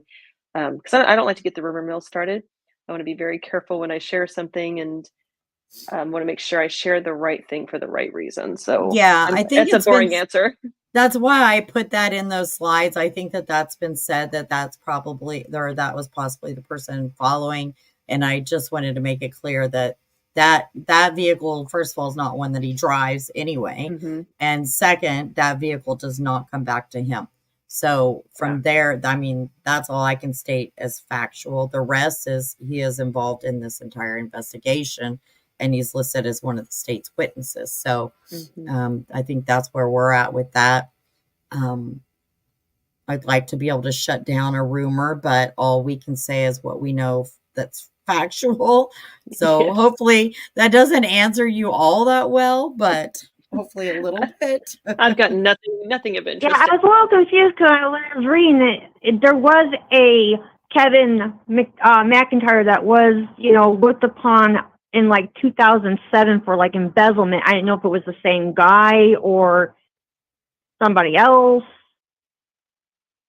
I saw Go that ahead, too. Tara. I did Go see ahead. that too. I was trying to make those connections because of he's made several arrests out there, drug charges related. And so I don't know that those charges went through. I didn't see anything continue on that.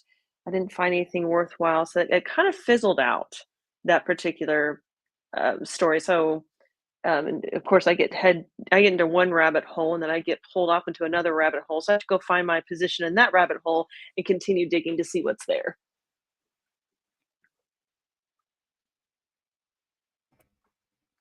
Yeah, at this point, we don't have much like to connect him with anything of, wrongdoing.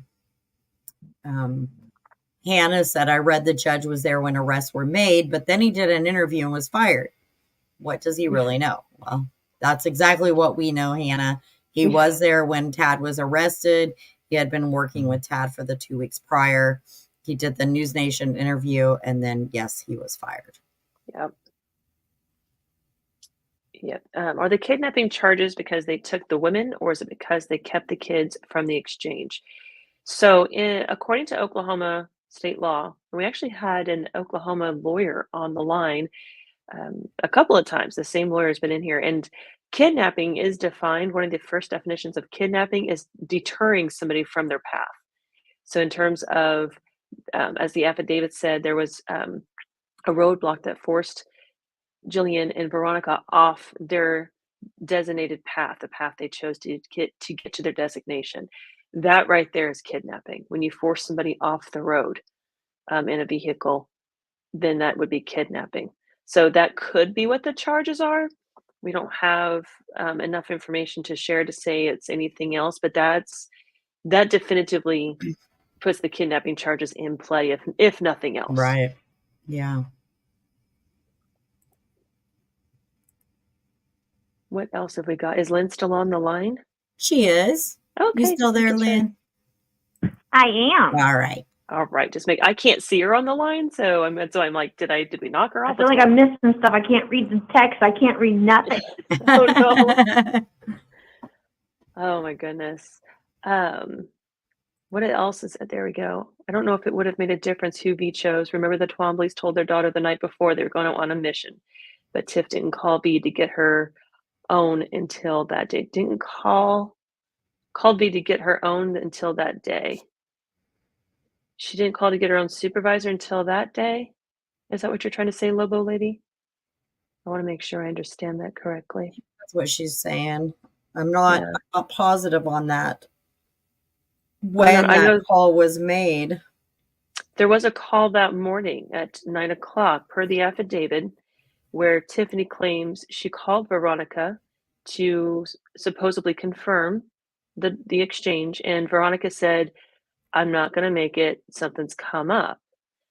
And so that was Tiffany's story, but when in fact Veronica was on her way to pick up Jillian to go down to get the kids. And so I think I don't know the timeline of when that call was made, but it sounds like that because she was en route to get Jillian, that particular request was carried out earlier to have a supervisor on Veronica's behalf. That's what I would think. I think Bethany Dick says, I think she told law enforcement Veronica said she couldn't make it that day. Yeah, 9 o'clock in the morning, that phone call is when Tiffany claims that Veronica was not going to make it because she had something come up. On a different day, on a different news page, they said Tiffany, the granny, told her visitation person that Veronica called her and said she couldn't make it for visitation time that day. So, according to the affidavit, Tiffany called Veronica to confirm, and Veronica said can't make it. That's per the affidavit. So that would be Tiffany's story. So I don't know the news page. I haven't heard anything different, but I've only been following a few other news stations. I kind of got grossed out, and my previous interactions with some news stations kind of makes it hard to watch Right. them at times.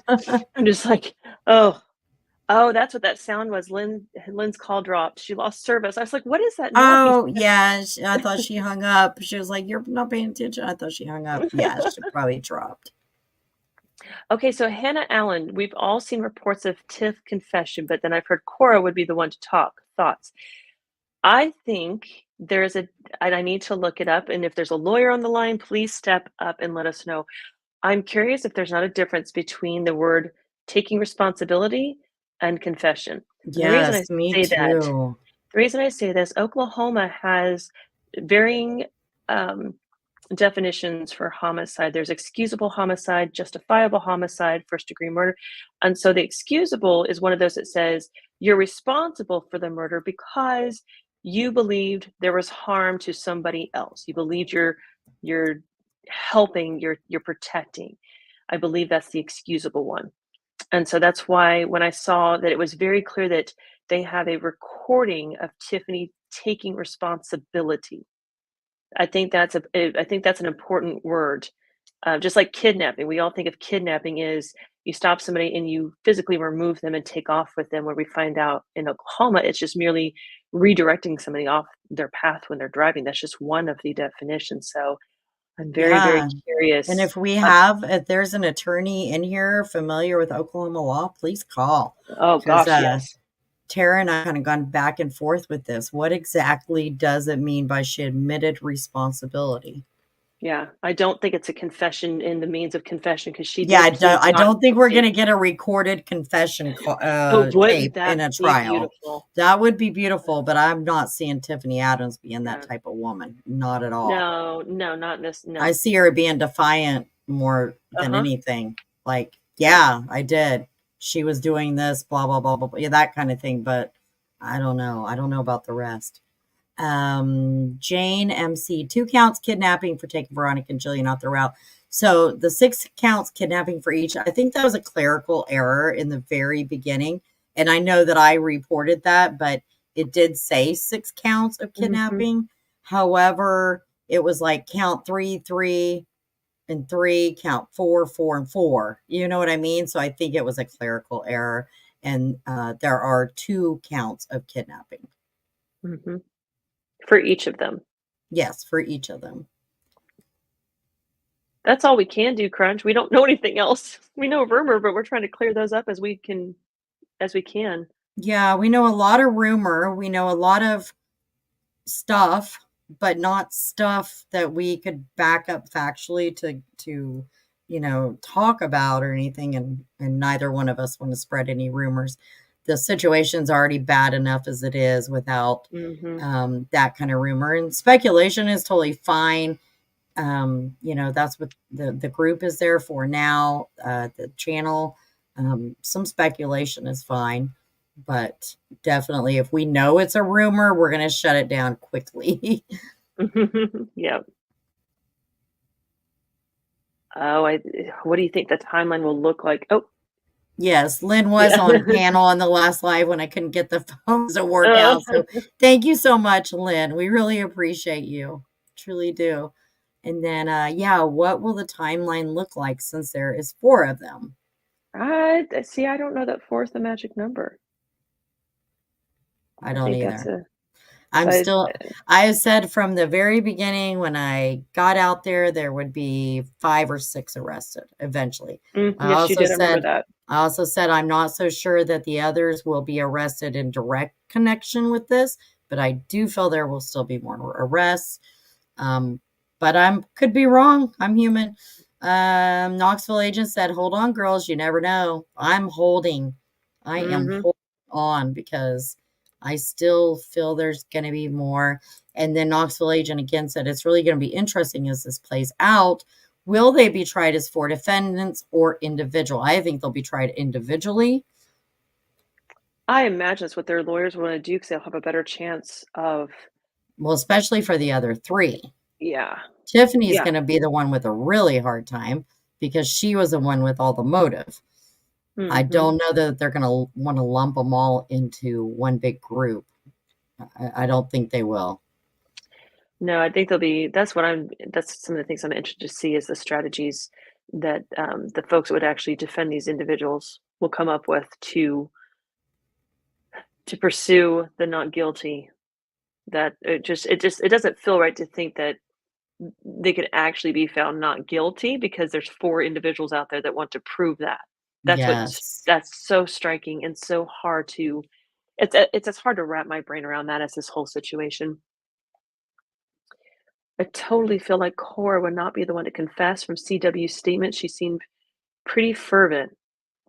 I think it's hard to read those statements. I don't know what the dynamics were between Cora and CW, so it's hard to say.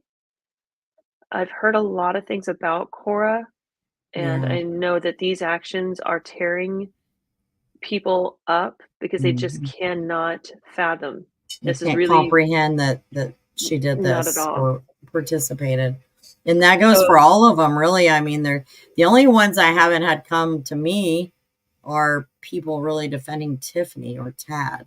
Now, mhm, Core and Cole, most definitely, I've had so many people just like destroyed, and Tara does as well. mhm. I'm glad you feel comfortable talking. Yes, thank you. How long do we believe it'll Oh, take? Years and years? Makes me sad for the families. Well, things like this definitely do take a long time. I wouldn't expect it anytime soon. I'd say at least 1 year, at least 1 year. I would And think it very so. well could be longer than that. It really could be. It'll be interesting to see what attorneys that they um, obtain. Mhm.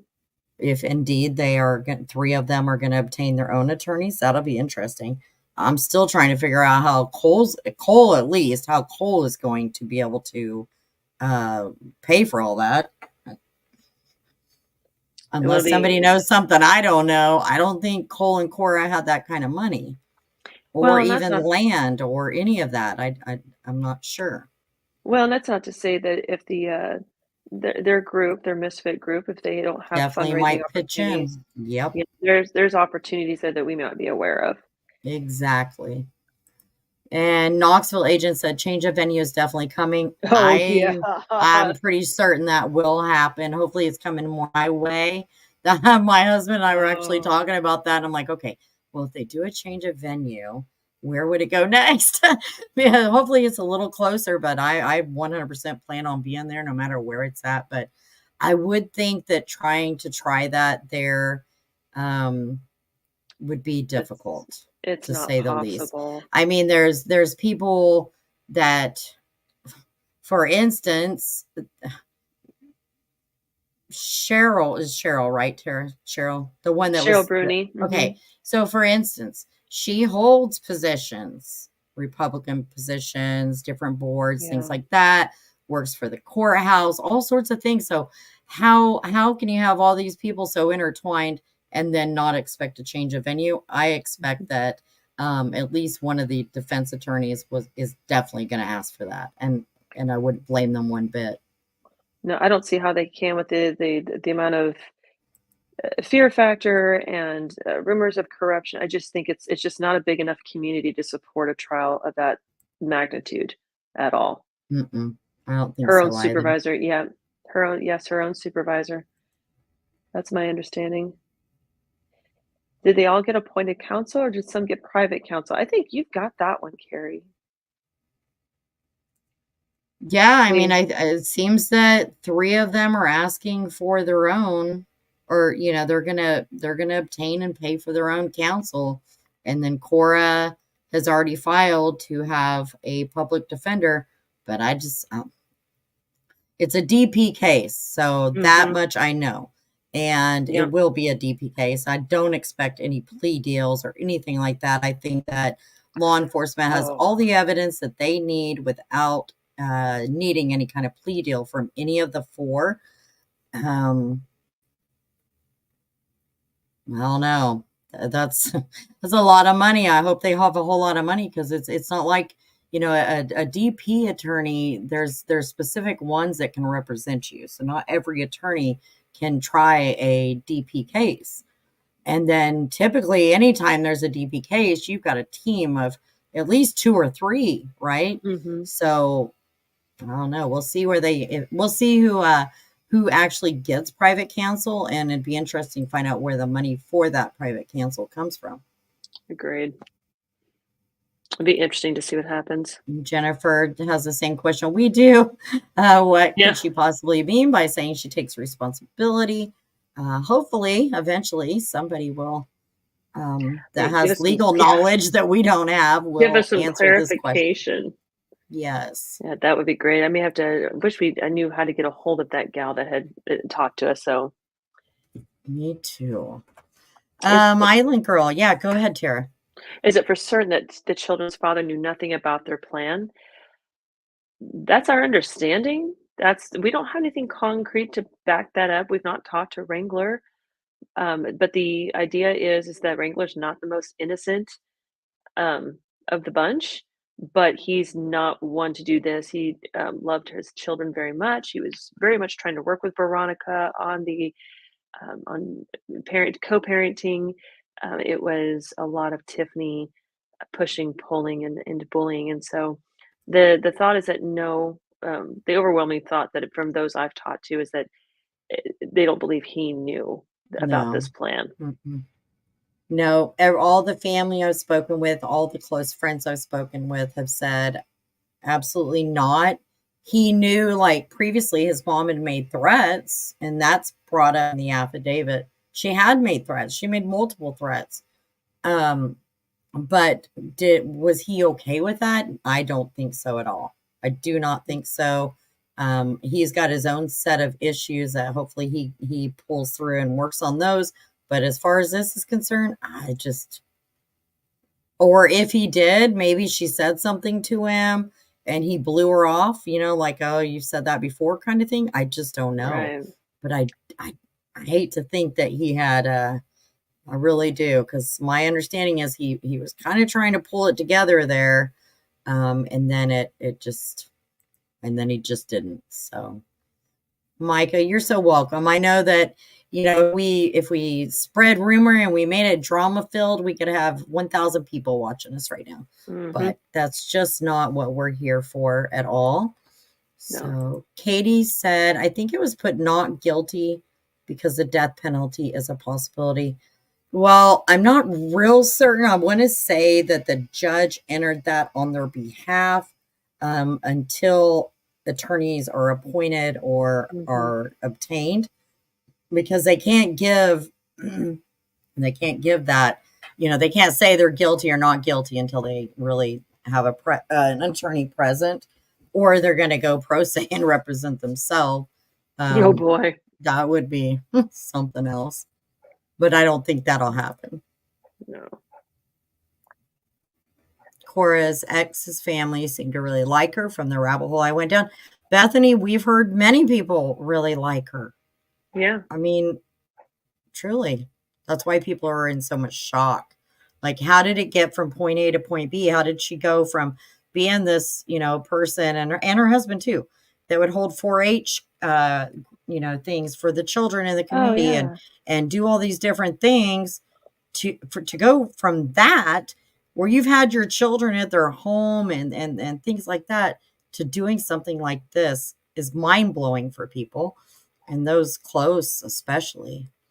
It's been Hmm. said by many times by another channel he was chasing y'all one night. So what I am saying on that, Sassy Girl, is that there is one night I know exactly what that vehicle was. Chevy Camaro. There is a call. It's Hello, this is Carrie. Hello. My name is Kathy. Please don't put my name on your TV. Okay, Your well, don't say your station. last name, I'm- Kathy. Don't say your last name. Phillips. Okay. Nope. Phillips. Yeah, I'm from Oklahoma, born and bred. Muskogee. I was born in Muskogee. Raised over by Fort Smith, Arkansas. I just want to say that I don't think that these people's trial, if they have a trial in Texas County or Cimarron County or anywhere that these four people are well known, that the trial is going to be fair for this reason. People are so afraid of them that they're not. I mean, look, if you were picked for the jury and you thought, not these people, but the people that they know and their associates, could burn your house down. You catch what I'm saying, don't you? I mean, where are they going to try these people? That's a good point. So I think it would be moved to what? You've got Woods About County. maybe the middle of the state, because I don't want it kinda over what here I'm with thinking. me. Yeah, maybe Okay, more I'm towards hoping. Enid, Oklahoma City area, possibly. Yeah, I know that people in this area, they don't know about this. Like, people think everybody know, and everybody does not know. yeah. Everybody in that community does, but I think they can move I've it been following even to Alva this would since, help.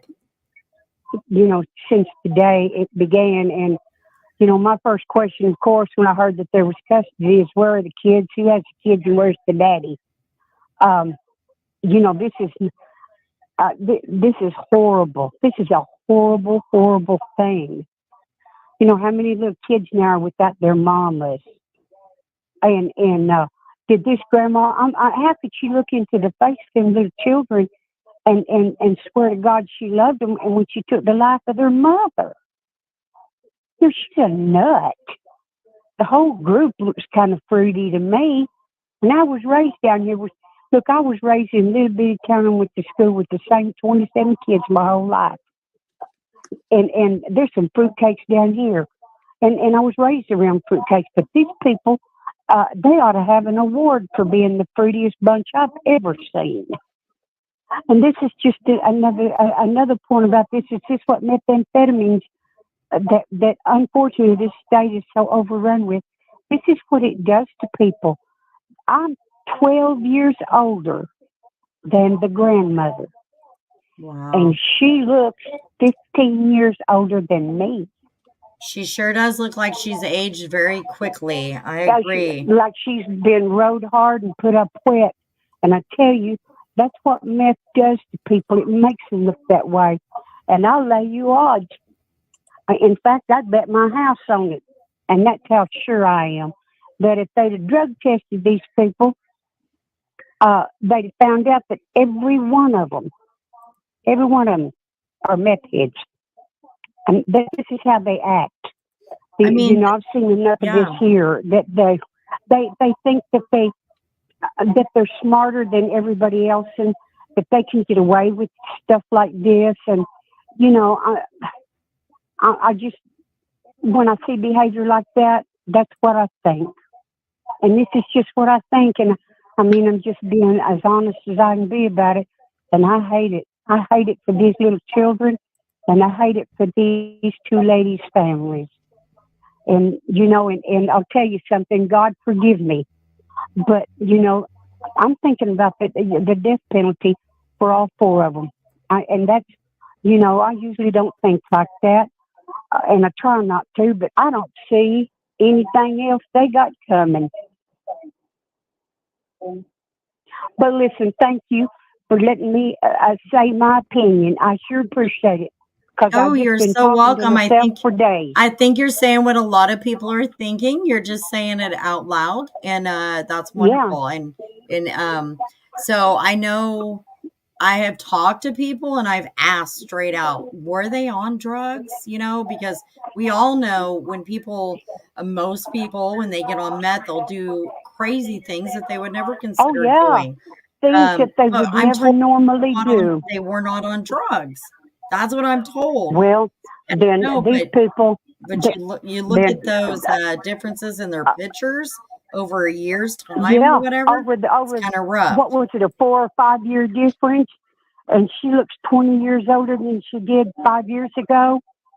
They were. I just like I said, I bet my house that they were on meth. You just can tell by looking at them. They people don't always know what their neighbors are doing. No, you don't. And obviously, this is No, one of those awful situations where mhm. people, these were, supposedly quote unquote Well, upstanding members of the community. sure, sure. People was afraid to say anything else. And I'll tell you, killing for the second time, I'm a voracious murder follower and I'm a student of John Douglas.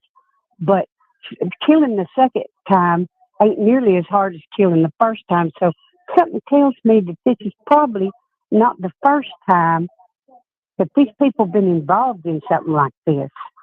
Or some kind of, I believe in some kind of murder. I wouldn't be a bit surprised. Not a bit. They seem to have just, had no qualms about what they were going to do. They had tried previously to get her out of the house and kill her. That's another thing that makes me think they were on methamphetamines because look how way off their thinking was. Think about it. Now, look, if it was, say it was my daughter or my son's ex-woman and she disappears and they think she's dead and there was a child custody going on with me, the first thing people are going to think is, yeah, she did it or she's got a hand in on it. And, how did these people think they were going to get away with this? Seriously. There was, I'm sorry, I'm just speechless. Just people thinking, especially this person says they're certain that the two were not into meth. I'm sorry, but I bet you quarter they were.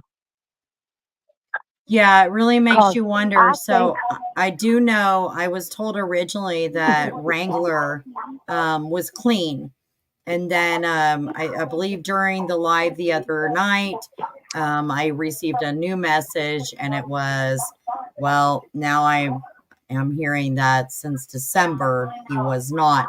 So, I mean, and my first thought even always goes to meth. That's where my first thought went yeah. with this whole situation Well, was if that, but after you've seen so many people that you've known all your life that you thought had good sense get into this stuff and do shit that just absolutely blows your mind.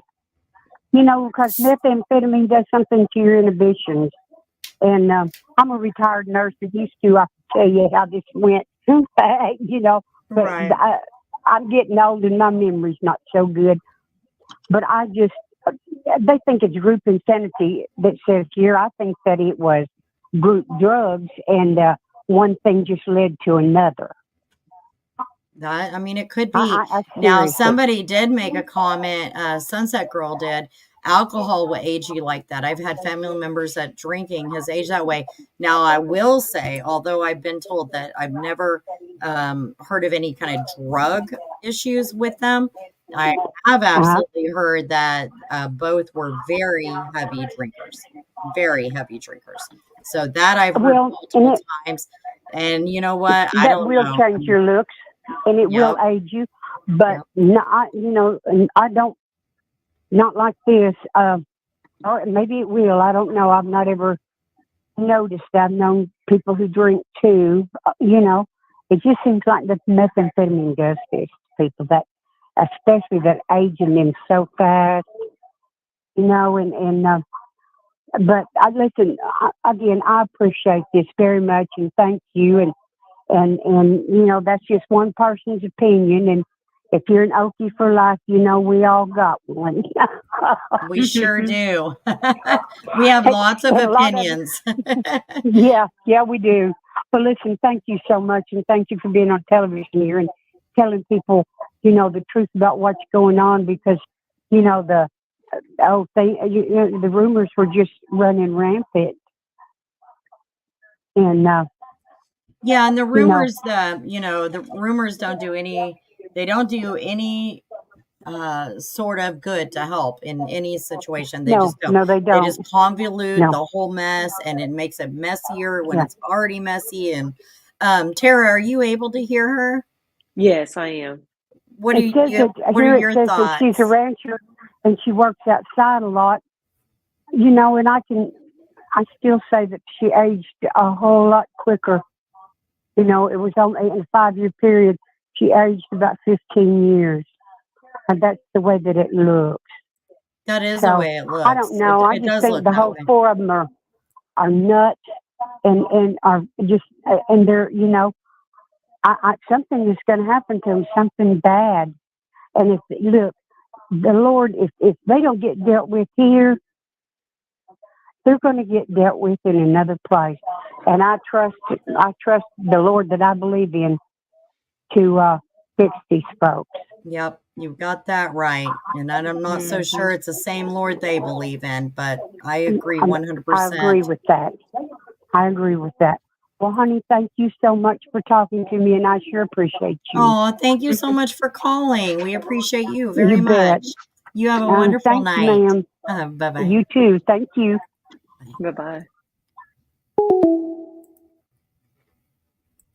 She had a lot of good points. What are your thoughts, Tara? A lot of that, I mean, I won't lie. She said a lot of how I felt, at least in the beginning. Yeah. That's kind of where my head went. But I was just curious of what your thoughts, if you had any thoughts on that. I'm not sure about the. Oh, you've got another caller. So absolutely. Okay, I'm gonna.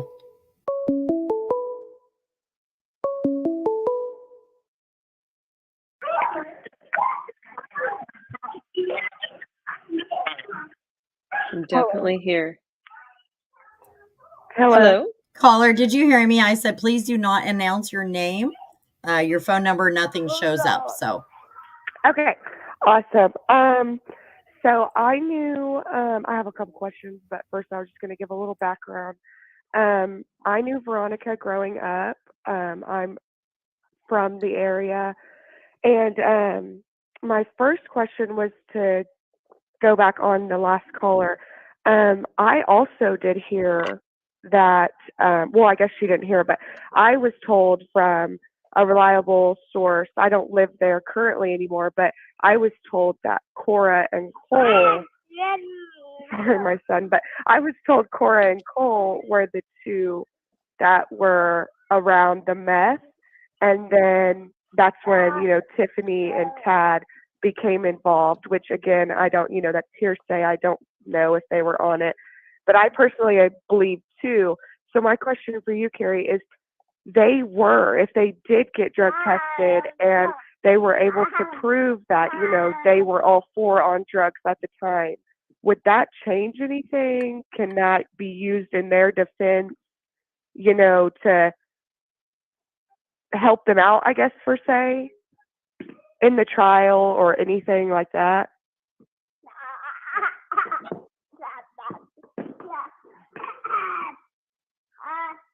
Did you get that, Carrie? I don't know if Carrie, are you muted? Hello. Yes. Can you hear me, caller? Uh-oh. Carrie, I don't know that. Sorry, can you hear me? Uh-oh. I can't. Can you hear me? I don't think. Caller, can you hear me? This is Tara. Can anybody hear anything? Uh-oh. I think we have lost. Can you hear me? I can't hear you. I can hear you. I can hear the caller. Well, I can hear you. Can you hear her? Are you able to hear her, Tara? I can hear her. I couldn't hear you if you answered my question, but I can hear you now. Okay. I don't think that she can hear me. Did you hear me at all?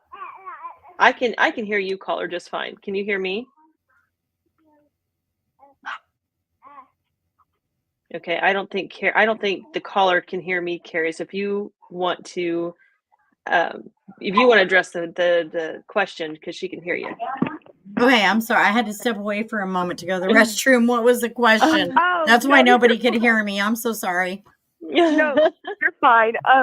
So my question was, back to the last caller when she was talking about the meth, which I have also heard that Cora and Cole were the ones on meth, and then Tiffany and Tad also got involved towards the end. So if that does come to light, if it is true, will that help them out in their defense? Could that change anything for them with it being such a strong drug? I mean, I know that isn't an No, excuse by no, any means. no. It won't Okay. help them one bit. Nope. I did not believe so. Mm-mm. Um, I mean, I'm just saying that based on my experience in watching many criminal trials. No, I don't think the excuses some people come up with are pretty far out there, but drugs is not going to hold up. Not for this at all. right. Okay. I didn't think so. Also, I looked up what does it mean when someone takes accountability but doesn't confess? And it does say that it's refusing to fight for freedom all on my own and inviting someone specific to join me in the fight. So I'm not a lawyer by any means, but Interesting. Read that again one more time. okay, it says a basic definition of accountability is this: refusing to fight for freedom all on my own and inviting someone specific to join me in the fight. That's odd. So That is I odd. don't. Did you heard her that time, Tara? Oh yeah, I've been able to hear her the entire okay, time. cool. I don't think she can hear me though. So I'm not sure what that would mean. I think it's crazy. I did not know you could take accountability, but it not be a confession. I did not know that at all. Yeah, we didn't either. That's something we've really been trying to figure out. It's legal jargon. I mean, when we think of taking accountability, we think, well, they did a full confession kind of thing. But I Right. don't think we're ever going to see that tape in a trial of Tiffany Adams confessing to any of this. She took some kind of accountability, but to what extent, they don't tell us. But Right, because yeah, then when she came back and said, "Well, I was at home," in the affidavit, correct? She said that I was at home with the kids, or I picked the kids up at noon, and I've been home with them. yeah. So that's what it was so confusing to me reading, because I was, how do you take accountability but you're at home? It just made no sense at all. No, it doesn't. And Asterisk Galactic said too much premeditation. 100%. There's so much premeditation here. Knoxville agent, Yeah. premeditation plus multiple murders plus while committing a felony equals the DP. This is a DP case. Yeah. 100% for all four. So on that note, so my understanding was when the first time they tried to kill Veronica, was it the anvil? Is that correct? That they were going to throw at her car, or did that happen when they like ambushed both of them?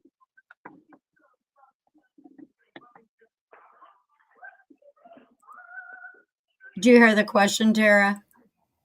Yeah, I did. She say it again. Because you know me, I got to go look at dates because I'm not going to remember. So the original attempt on I think I read it in the affidavit, and I think it was when they were waiting to do it, but I couldn't remember because, knowing Veronica and just knowing both of our parents, my mom is really, really good friends with Amanda, and like teaching us awareness even out in the middle of nowhere. It was just, when all this came to light and when I found out, it was really hard for me to understand, like, why didn't they drive off? Why didn't they, why did they stop? Right. So when I read that, I was like, maybe her car got hit, what it was something they threw, because, my dad has always taught me, if someone does that, you get out of there. You drive through the pastures, you never stop the vehicle. And so that, just knowing her was like, did she feel, was there something else going on that she did stop? She never had the slightest idea that they would do that to her. Well, so I did find it in the affidavit again. So Tiffany purchased the 3 prepaid cell phones from Walmart in Guyman on February 13th. February 13th. They'd been planning this stuff for a while. Then in February, and it doesn't say what date. It just says that Adams, Colum, Cole, Cora, and Grice went to Hugoton, but Butler did not leave her residence. So that puts Grice in there again. So he's in there twice now. Yeah. And I just don't understand I didn't catch how. Yeah, no, I don't understand how they question him and he's off scot-free. I think, from being there and seeing the road, what I can vision, and I'm not sure this is how it happened, but what I can vision is she would have been going down that stretch of highway to Four Corners. Yeah. Then the truck with the trailer possibly blocked her off right at that point where only way she could go would have been right, and then to that dirt road, and she could have taken that dirt road back up to the highway. But then they had another vehicle block her in at that point. That's how I vision it happening. I'm not real sure, but I think that's the only thing that makes sense to me, because they would have had to block the highway somehow, I think. Yeah, well, I think it said that. Did it not say that in the affidavit that what Cora's daughter had said? Mm-hmm. And I'm like, I still would have went crazy. I would have, drove off. I would never have. And it just makes me so sad. I can't imagine the terror both of them were feeling in that moment. Yeah, me either. And my understanding is Veronica would have fought for every last breath. Oh, and yeah, she would have. And obviously Jillian carried. I don't know if Veronica did or not. I'm really surprised if she didn't, but especially considering the circumstances. Her fiance is a police officer. I would think that she carried, but we haven't heard anything about that. I think my take on that is I'm wondering if she didn't because of the situation she was in already. And I believe, maybe she thought that Tiffany could have used that against her in the future. If she would have got her wind of that, just knowing Veronica. But yeah, 100% she definitely had to give them a run for, their money. And I think that's was how their plan did not go how they planned. That's possible. Tara, what are your thoughts on it? She won't be able to hear me, Carrie. So she's going to jump right in. She can't hear me. So okay. Tara's going to give her thoughts real quick on what you just said. And you can't hear her, but everybody else will be able to hear her. And sum up for me, I was looking at the confession versus admission or the responsibility. What did she say in short again? I'm sorry. Oh, Carrie stepped out. I'm not sure. Considering I wasn't paying attention, so I know that the caller can't hear me, and I think Carrie muted herself temporarily. But I do. I heard the. What do you think about how they blocked them off? I think that. Do you think they took the truck and the trailer and blocked the highway and took another truck and blocked the other side of the dirt road, so she had no way to turn? That's what I think. Yeah, I would think there's actually probably 3 vehicles involved. You had to block the highway they were heading south on to make them turn back west onto L Road. You had to block L Road to make them turn onto the 2-track road that car was found on. And in order to keep them from continuing down that 2-track road, you'd have to have another block there. Yes, most definitely. I'm almost positive there were 3 vehicles. There's witnesses that saw 3. There had to be. They had to trap them there. And they probably blocked it in such a way where there was a vehicle parked behind the car, one parked in front of the car, and another one parked beside the car to conceal as much as possible. That would be my and that's one of the things that got me into this case is the location of the car. I'm familiar with 2-track roads and how they are created. That was not part of their plan to be there. As far as Veronica and Jillian, they were forced into there without Oh, any other definitely. recourse. And And the other side of that dirt road, like, so their car is on one end of it, and then it just goes up a little bit and it leads back onto that highway there. That end of that dirt road, like, we couldn't even drive our cars down. It was so rutted. Where the But that's car the was point. found, it wasn't like that, but the other end of it, that absolutely was very rutted out. I mean, you take a farm truck, but definitely weren't taking our vehicles. All. Right. There's a question. Could others have brought the plan to the fore out of wanting to quote unquote save the kids? I thought the same thing.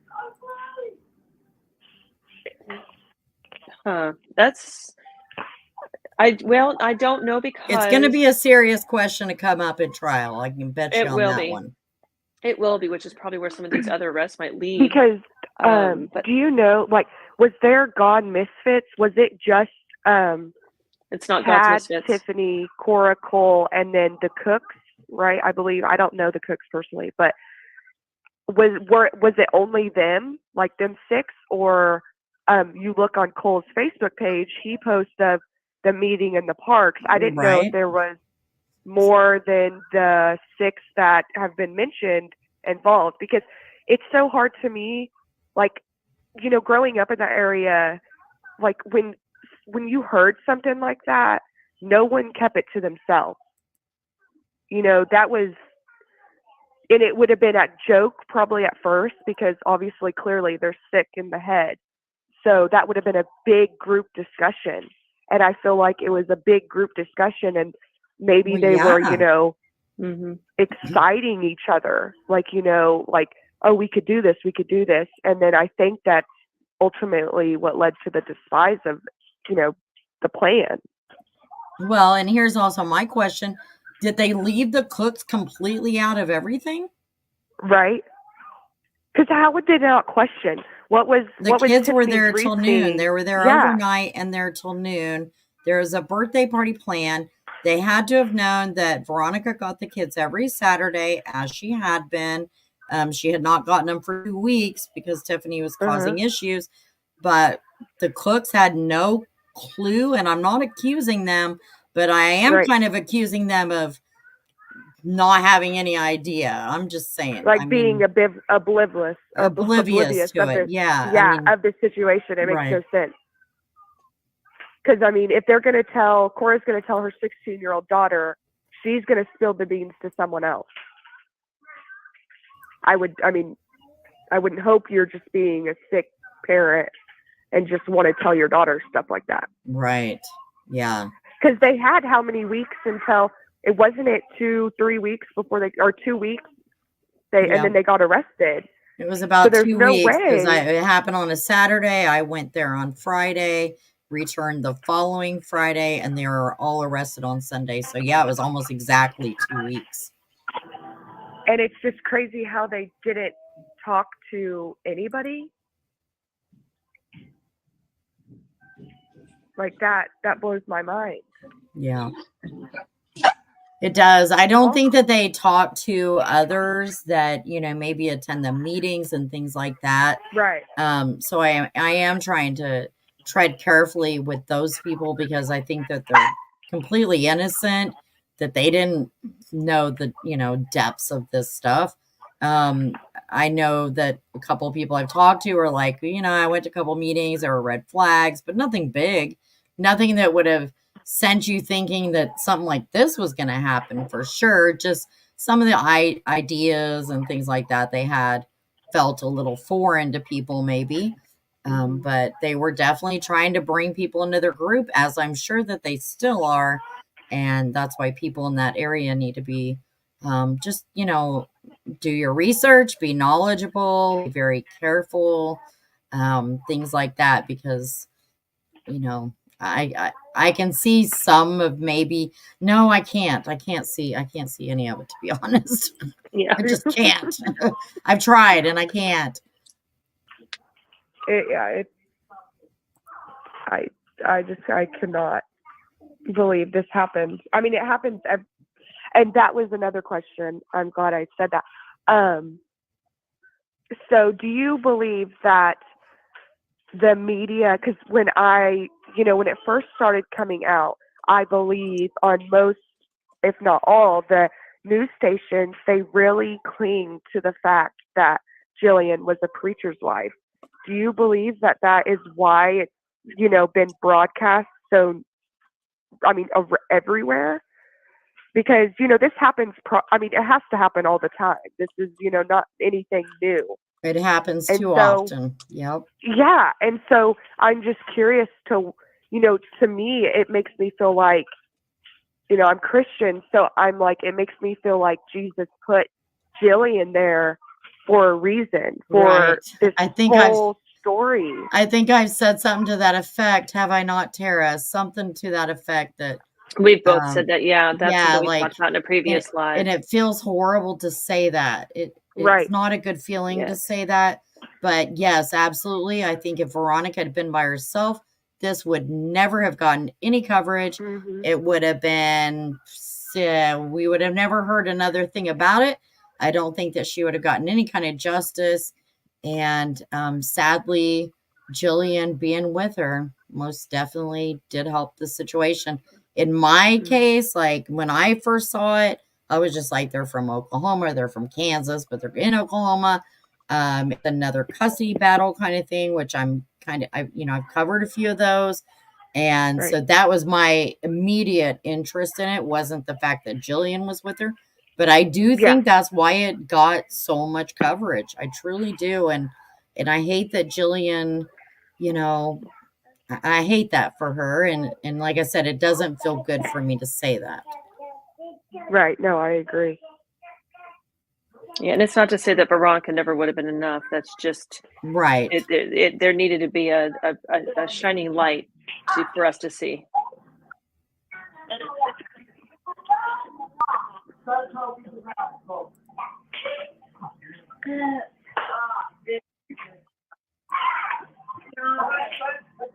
So Tara's explaining a two-track road. Yeah, a makeshift access road created by landowners, farmers, etc. It's not an official road, but it's there and it can be seen by the two tire tracks. That sums it up.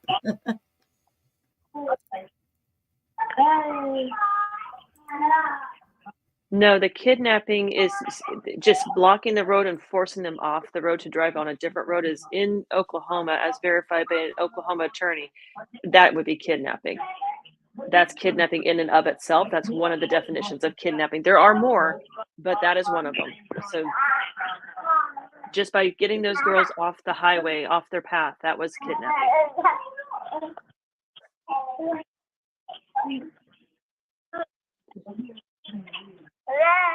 Yeah, I don't think it would have gotten the leverage it had. Yeah, I agree with that recent comment of the Jillian and Misfits. Mm-hmm. I think for the Christian, sorry, my son. It's okay.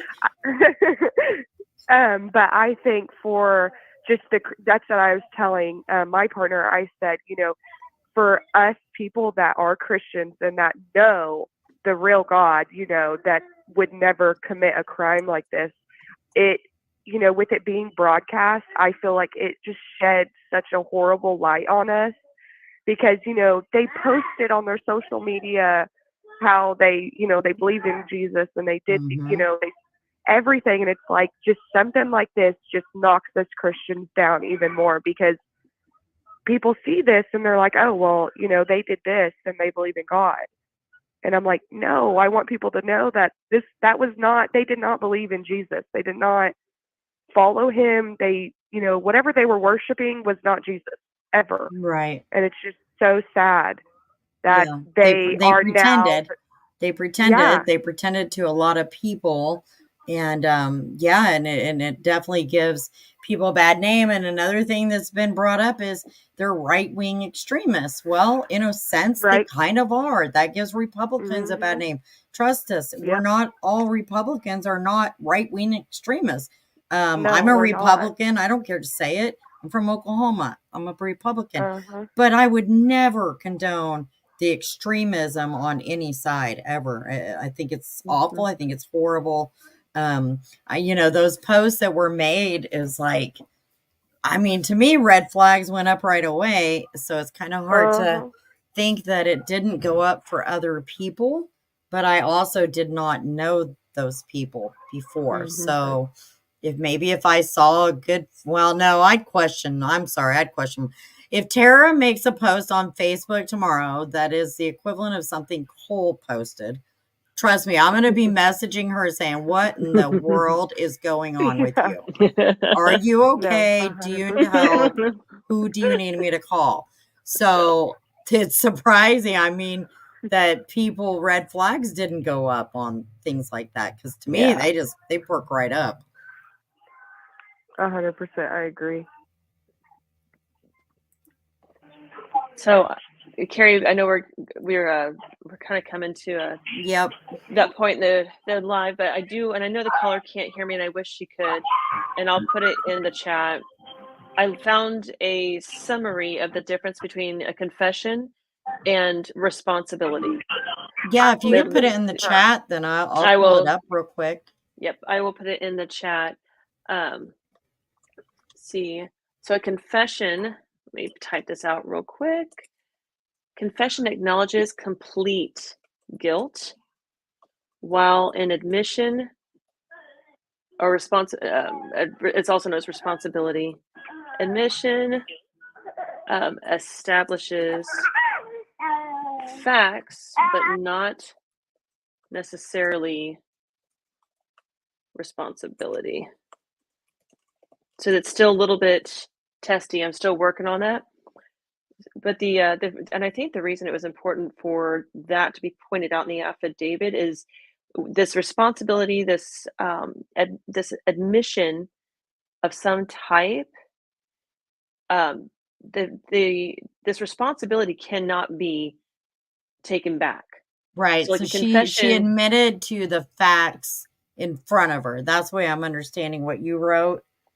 yeah, there's things that she's saying, I'm aware of this happened, Mhm. this happened, but she's not saying I did it. She's like, I am aware of these things. And they can say, Well, we can I just definitively wanted to tie say you thank to. you for letting me call. I got to get my baby to bed. You're But so welcome. Thank you for calling. We yes, appreciate you and thank so much. you for covering it. Not being there back home, it just makes me feel closer to home. And I'm just so glad that Veronica and Jillian are getting the coverage they deserve, especially Veronica, since I knew her personally. But it really does touch all of us that are not, living there anymore. But anyways, thank you so much.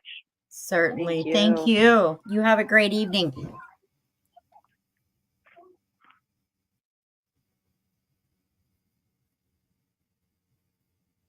Are you All still right. there? So Okay. It I goes am so silent. still here. And yeah, so let's see. 2 women in a desolate area are gone missing, brought a lot of early interest also. Yeah. I mean, It's been a heck of a case. yeah. Oh goodness. Well, hopefully in future lives we can get a few more folks that know Jillian and Veronica and can start sharing some of those experiences and stories. And Yes, absolutely. yeah, I'd love it to would. hear some good stories, some good memories, things like that. We'd Yes. love to hear from those of you that are family and friends of them because we don't want to just share the sad, bad news all the time.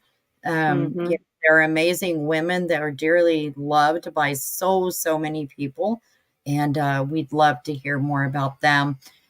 Tessie, real quick, said I followed the Roden case out of Piketon, Ohio, where 8 family members were unalive due to a custody case. Yep, 100% in multiple homes. I remember watching that when it happened, and my first thought, and I said it out loud to my husband, was this like a mafia type of thing? Oh no, it was grandma, Oh, 8 wow. family members. And these people, like, they all lived in, um, like a big property, huge property. And they had trailers, maybe even a mile apart, for example. And yeah, they went in and they got them all, and they had been great friends for life, all sorts of things, but all for custody. Yep, sure enough. Oh my gosh. Crazy case. So yeah, I hope to get more movement with them calling in. Definitely. And thank Mm-hmm. you, Lynn, for starting that. We appreciate Yes. you. Buccaneer said, I was in Nashville this week for work, and this case was very well known and discussed there. That's wonderful. That's very good to hear. That is very good to hear. And gives us grandma's a bad name. That's right. She does not deserve that title. No, she doesn't at all. She doesn't one bit. Being a grandmother is like the best thing in the entire world. And what most grandmothers want for their grandchildren is a better life, 2 parents that love them. Usually you're like you're the strong part of your family. And in this case, she is the evil, wicked witch. So I agree. She does not Mm-hmm. deserve the name grandma. And as for getting a fair trial in mid Oklahoma, I went to get a mani pedi. Ooh, that sounds good. And it was being discussed. People I work with are aware as well. Yeah. I do think that it will be moved eventually. I truly do Mm-hmm. think that. I don't know how far mid Oklahoma, but Woods County has, I don't know, that's what, 2 hours from there. Alva is the county seat. So that might be a place. I don't know, but I just don't see it staying in Guyman. I'd be shocked. It might. I would be shocked too. I don't think it's going to work. I think they're going to Mm-mm, want to move it. That's going to be in the best interest of definitely. the trial attorneys. All right. Well, it's been 2.5 hours. Once again, thank you to Tara. She's always amazing. She adds so much to the whole case, to this channel, to our YouTube group. I really can't thank you enough, Tara. Thank you. And for all of you that are here watching, that have subscribed, please hit the like on the video. It helps other people see it more. If you're not yet a member, consider joining. It's very cheap. But other than that, I think we have covered a lot tonight. And again, I appreciate those that did feel safe. Yeah, did feel safe in calling in and being brave. And 100%, we very seldom have like trolls in the chat, or we don't seem to have those kind of problems. And I so appreciate all of you for that. I know Tara does as well. And we have wonderful mods. They appreciate the fact that, the people that come and watch are so respectful to each other. And thank you. So that's all I have to say. Do you have any ending words, Tara? Nope, it's not the end. We're just entering into another chapter. So we'll keep going through this together. All right. With that said, love you all. Thank you so much. We'll see you over in the group, and we'll meet back here soon. Yes, Thanks we will. Have again. a good night. You guys have a great evening. Bye-bye. Bye.